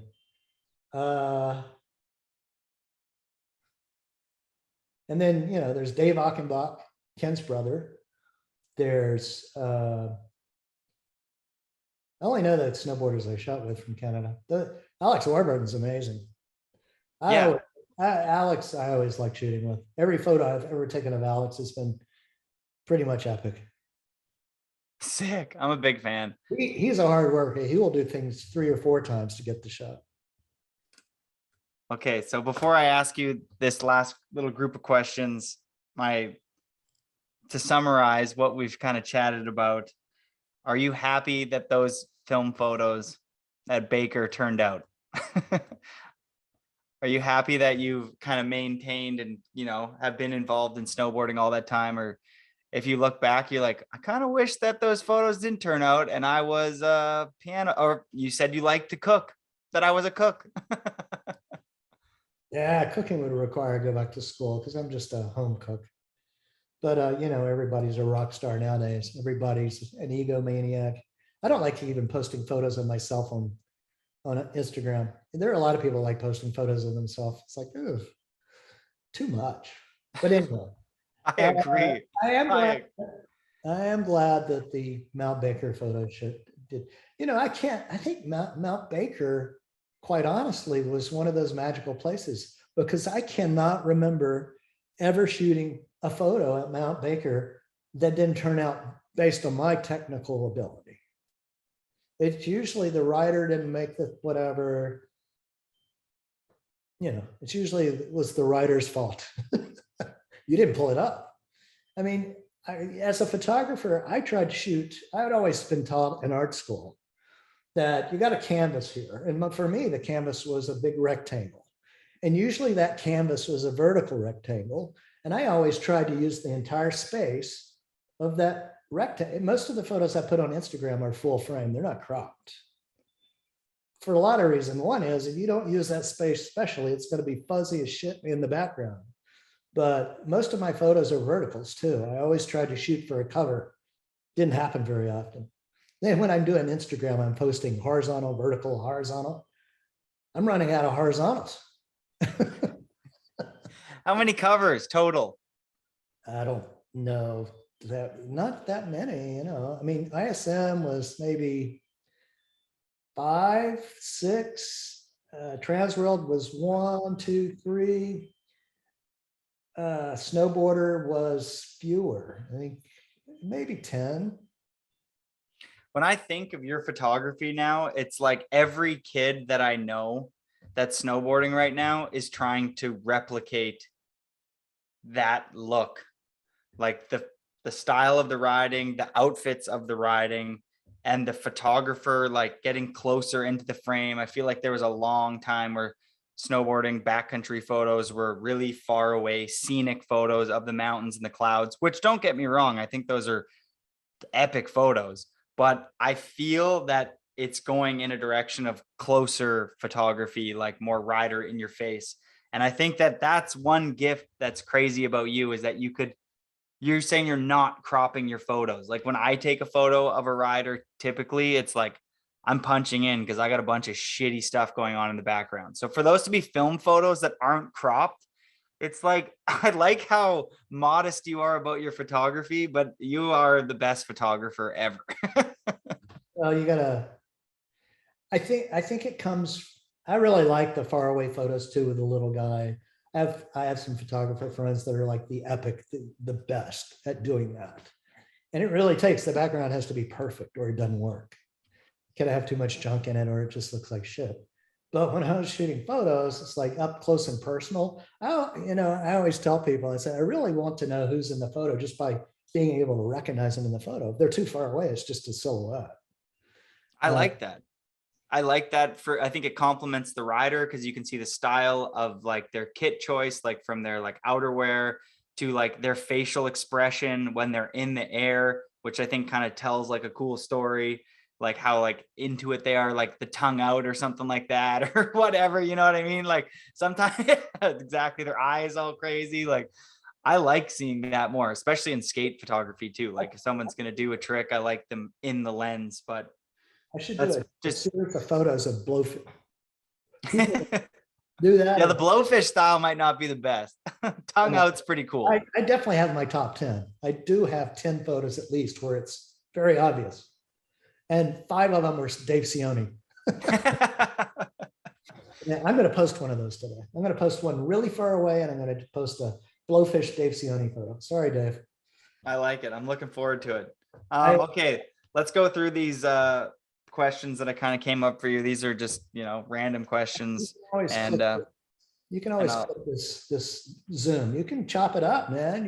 You can do extended and outtakes and blooper reel, and you can make it a whole series of silly. Here's a small factoid. I probably will. And wait for the secret about how do you make a good and out of focus, underexposed photo work now. Yeah. Okay, well, can you elaborate on that? I can't do that. It's another one of your tricks that you're not going to tell anybody. So hard. It really is. Will you tell your daughters your film tricks or just nobody gets to know them? I will record it for you. Not here. Okay, the first question is death row meal. Oh, geez. If you're going to ask that kind of question. Your last meal.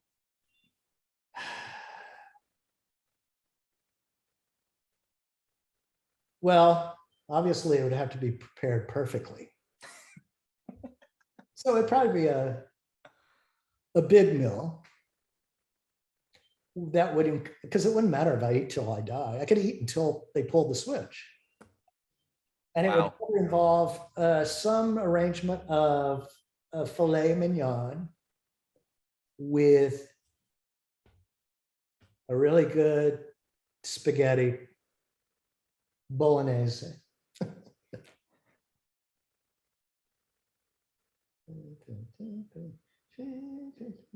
That's about it. Nice. Okay, first thing you would do if you won the lottery. You know,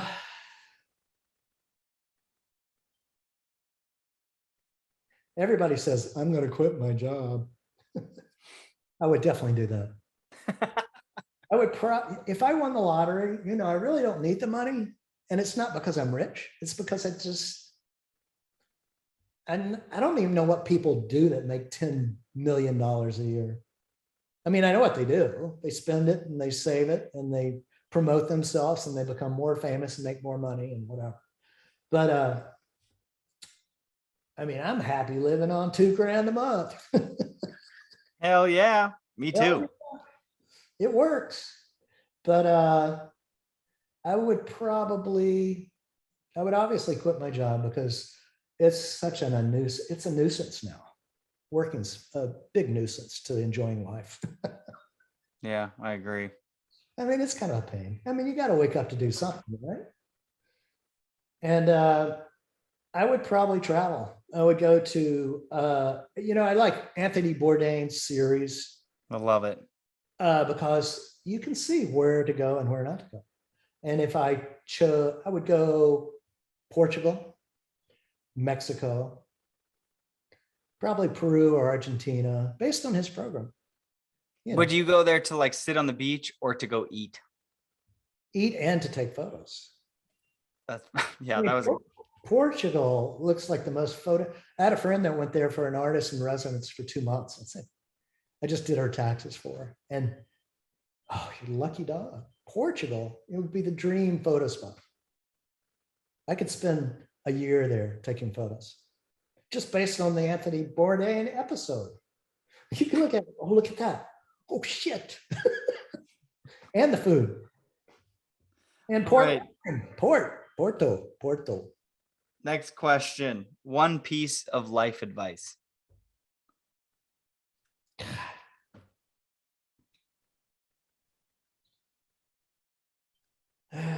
Well,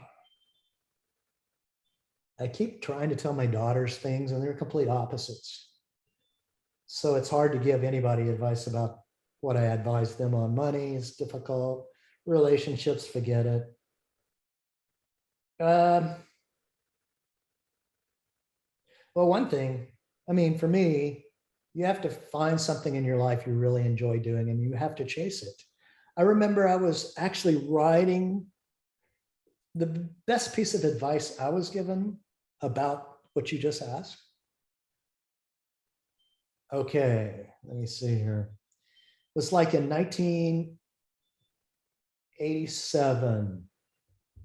And I was in a car with Dan Alvis, who's he used to work at a grocery store somewhere in Southern California. And he's one of Chuck Barfoot's best friends. His kid's a really phenomenal snowboarder. And at that point in time, I hadn't really decided, you know, it's like I'd gotten out of snowboarding. I'd gotten out of even taking photos. And he said, you really have to, you know, chase things in life that you really want to do. And just, you have to do what you want in. Your life has to be filled with things you enjoy doing. You have to make that choice, whether it makes you a lot of money or not. So if you can't spend the rest of your life doing things you want to do, I mean, that's kind of the go-to answer, I think, but it's true. Oh, that was amazing. I agree. Favorite camera that you're shooting with now?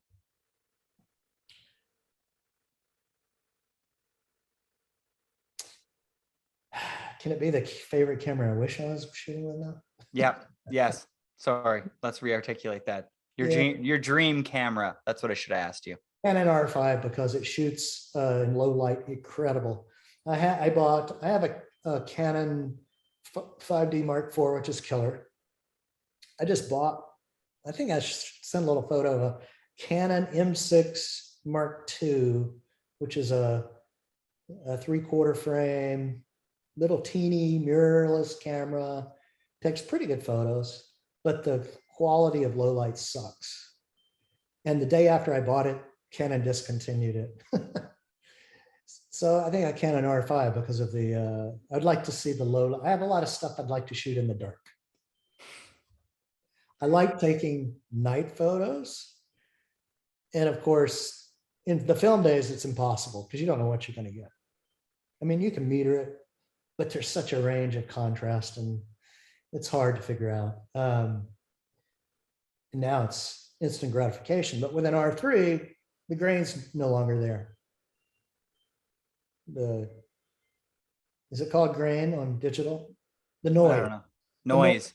There's no noise in low light black and white or in low light color on a, okay, Canon, send me an R5. Thank you. We'll do it. I'll tag Canon in this post, no doubt. All right, your favorite photographer outside of snowboarding?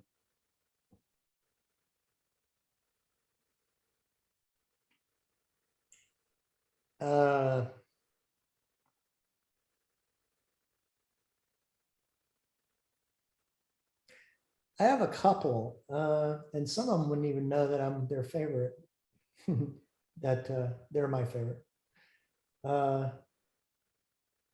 And some of it has to do with process. One of them is a ski photographer. Does that count? Yeah.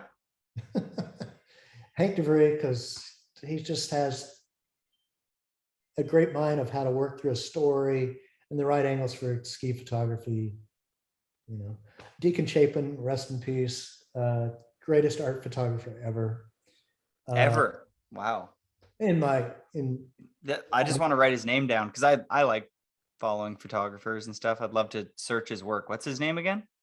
Deacon Chapin, but I don't think you'll find anything online. Okay.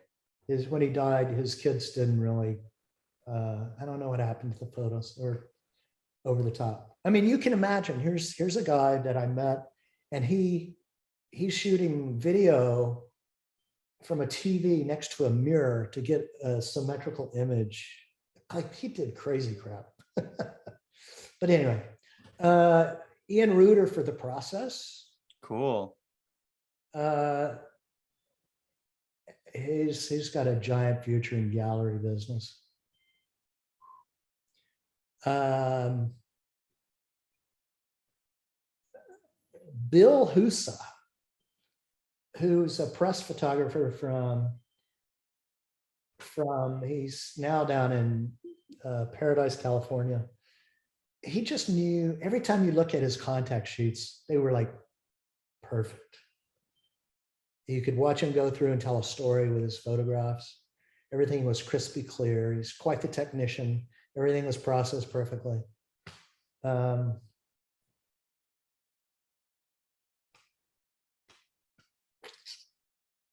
know, those I prefer to keep the people I know in that group. I like that. All right. What's your number one photography tip? Like, how do you take a good photo in layman's terms to someone who's just picking up a camera? They want to be a photographer. What do they got to do? Shoot digital, don't shoot film. I'm just kind of floored. I go to the photo workshop every year. And it's like, there are people actually at the workshop saying, I'm starting to shoot film now because I just want to, no, don't do that. No. I remember I bought my first digital, I bought an autofocus camera in 1992. I didn't get my first digital camera until 2007. And I shot a picture of my daughter in the living room when she was like maybe 2 or 3 years old in the dark. It was like, oh my God. Crazy.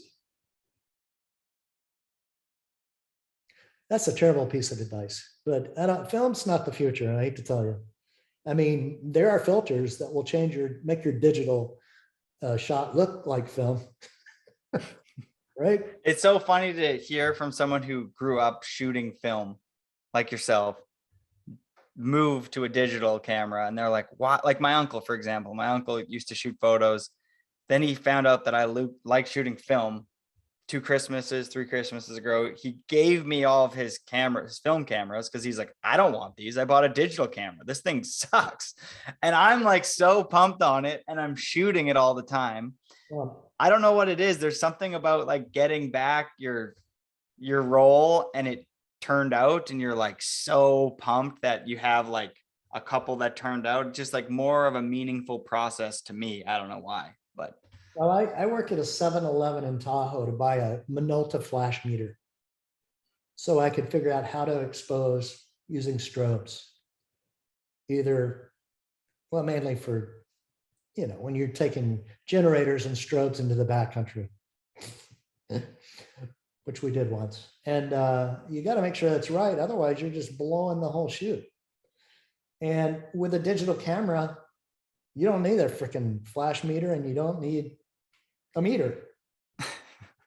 Like, it is what it is.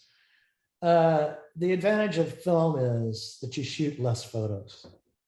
And the advantage of long-term archival purposes, there are none for film because eventually they will fade and be memories. But editing film is a lot easier than editing digital. I've scanned 1,500 to 2,000 photos. If I'd been shooting digital the whole time, I would have 200,000 photos to edit. Maybe more. Because it's crazy when you go out with a photographer right now. They're like, oh, I shot 2,000 photos today. You're like, oh my God. And you have to go through all those now? Exactly. It's crazy. And you can tweak them so hard in Lightroom or Camera Raw or any plugin on the market. You can make a shitty photo work. There's all right. I just got the last question for you here. Uh-huh. Who is the GOAT? Wait a minute. What does that mean again? Greatest of all time. Just snowboarder. Oh, God, I thought you said ghost. And I've heard ghost. The word, You're like, wait a minute. I've heard the word ghost recently, and I can't remember what it is. No way. There's an abbreviation. Yeah, you figure that out for me. But your daughters are they're too young for us. They got new terms. In my history, the greatest of all time. I see it on my, the common Instagram comment is rad goat.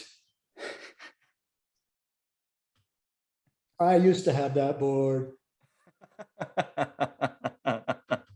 Epic. Keep going. That was one too. Keep going. Keep shooting. Keep posting. Next, please. Greatest of all time. Well, in terms of,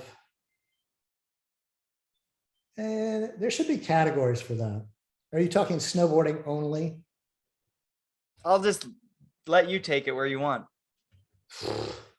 Yeah, well, it's, it's Shaun Palmer. Boom. I mean, everybody's a close second. I mean, not everybody. A lot of people are a close second. A lot of people are a really close second. Who are the close seconds? Oh, you had to ask that, didn't you? I had to. I got to pry. Well, obviously, Craig. It's hard because some people have left snowboarding, but at that time, they were the greatest of all time. In 1988, if you asked me that question, I would have a completely different list. Who would you have picked in 1988? Damien, Chris Roach, Monty Roach, Shaun Palmer, Terry Kidwell. Craig Kelly wasn't even on my map in 1988. Okay, then let's go to like 95. That's everybody I knew. So you said Shaun Palmer, greatest of all time. What makes him the greatest of all time? Just multi-sport, freestyle, Liberace Muhammad Ali, crazy, out of control, great action, great poses, great ideas. I mean, you know,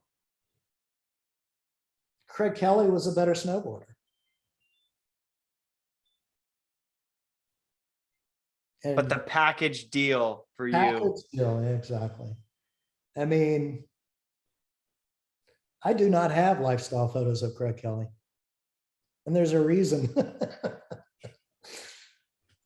You know, there's some great lifestyle photos of Craig. I think probably the best one is him tying his boots that Chris Brunkott shot with the, you know, it's cold, and, you know, it's probably the greatest photo ever taken of Craig Kelly. Lifestyle photo. Do you know which photo I'm talking about? I think I do. He's like it's like high key silhouette kind of photo of him tying his boots, and it's cold in a shack, and it's just amazing photo. But I think I had like 4 photos of Craig Kelly. Lifestyle. Shaun Palmer, 200,000. Well, there's some I wish I knew where I put them. I can remember, God, I've been through quite a journey with Shaun. I mean, there's a reason that of those 1,500, 2,000 photos that I've scanned, 500 of Shaun Palmer.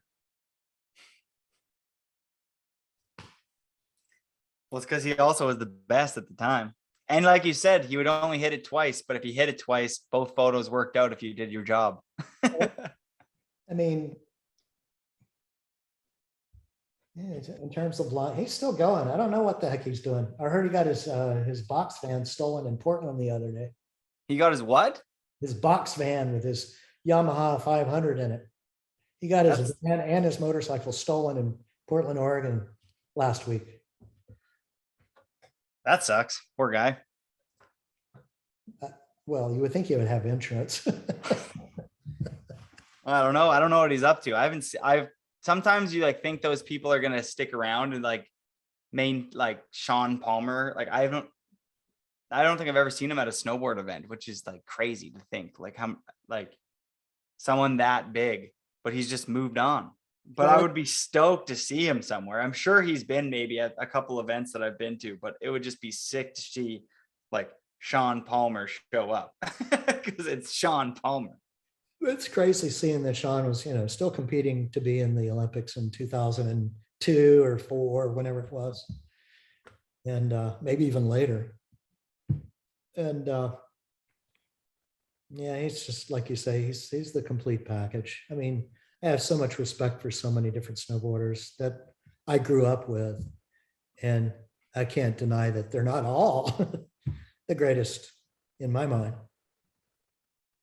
And yeah, I mean, you've shot the best. And the craziest thing is you came from an era where it was like nobody had figured out how to shoot snowboarding. Nobody was doing it. Nobody was getting things in focus. No, like snowboarding was just this giant new thing. And to have documented it since the grassroots starts of like Terry Kidwell and Tom Sims to, you know, the later years is like, I don't even know if it would be the same thing without your photography. So just like, thank you so much for the magical day at Mount Baker that made all this happen. Cause it's like, those photos that you posted, I know that you see those comments and they're all just kind of funny to you, but like every kid now is just as inspired as like the people 10 years ago, 20 years ago. It's like those photos are going to be the most timeless photos in snowboard history forever. And to have shot in those is like, I don't know, the coolest thing ever. So I can't thank you enough for your hard work and your photography skills. Cause I mean, I still scroll through your Instagram and get inspired for the season coming up based off of, I like shooting photos a lot. And I also like snowboarding. So what you have done is like exactly what I'm obsessed with: photography, snowboarding, and you did it the best. So thank you so much for coming on. Thank you for your hard work. Thank you for everything, man. I appreciate it. Longest episode ever. Yeah, totally. 3 hours. This is the longest episode. I actually have to like go to the washroom so bad. That's the reason why I was like, oh my God, I think I'm going to die. You can cut it up. You can cut it up, make it seamless. Anyway. Well, yeah, and I still need to go. We need to go off the record here because I need to ask you some photography tips before I go. Okay. I'll e-transfer you a couple Canadian dollars, a couple loonies and toonies. Yeah, forget that. I'll send you some toques. Just keep commenting on my Instagram. I will every day. I need more comments. I'll comment. I'll just say rad every time. Rad. Next. Amazing. I had this board. It's funny. It's like the go-to comment. Anyway, I appreciate the opportunity, and it's always good to work the brain a little bit. Keeps you from dropping into complete dementia. Yeah. Got to keep the brain working. That's the only thing you can do when you get old. Yeah, it is. And I'm glad that we could stir up some conversation, and I'm glad that you, just grateful that you took the time to come on this podcast and share some stories, man. It's like, some magical moments over the years that you were lucky enough to be there for. It's like moments in time that are just like so special, especially to someone like myself that's just obsessed with snowboarding. It's like the coolest moments ever. I'm just like scrolling through your Instagram. It's like Jason Ford, Jeff Brushy, Jamie Lynn. Like, you're like, what? These are all the best snowboarders ever and shot on film, which also makes no sense to me that they're not blurry, shitty, and grainy. It's just like, how did this? So yeah, thanks again. I can't thank you enough. And we'll continue this conversation off air for a couple secret tips. Peace out. Peace.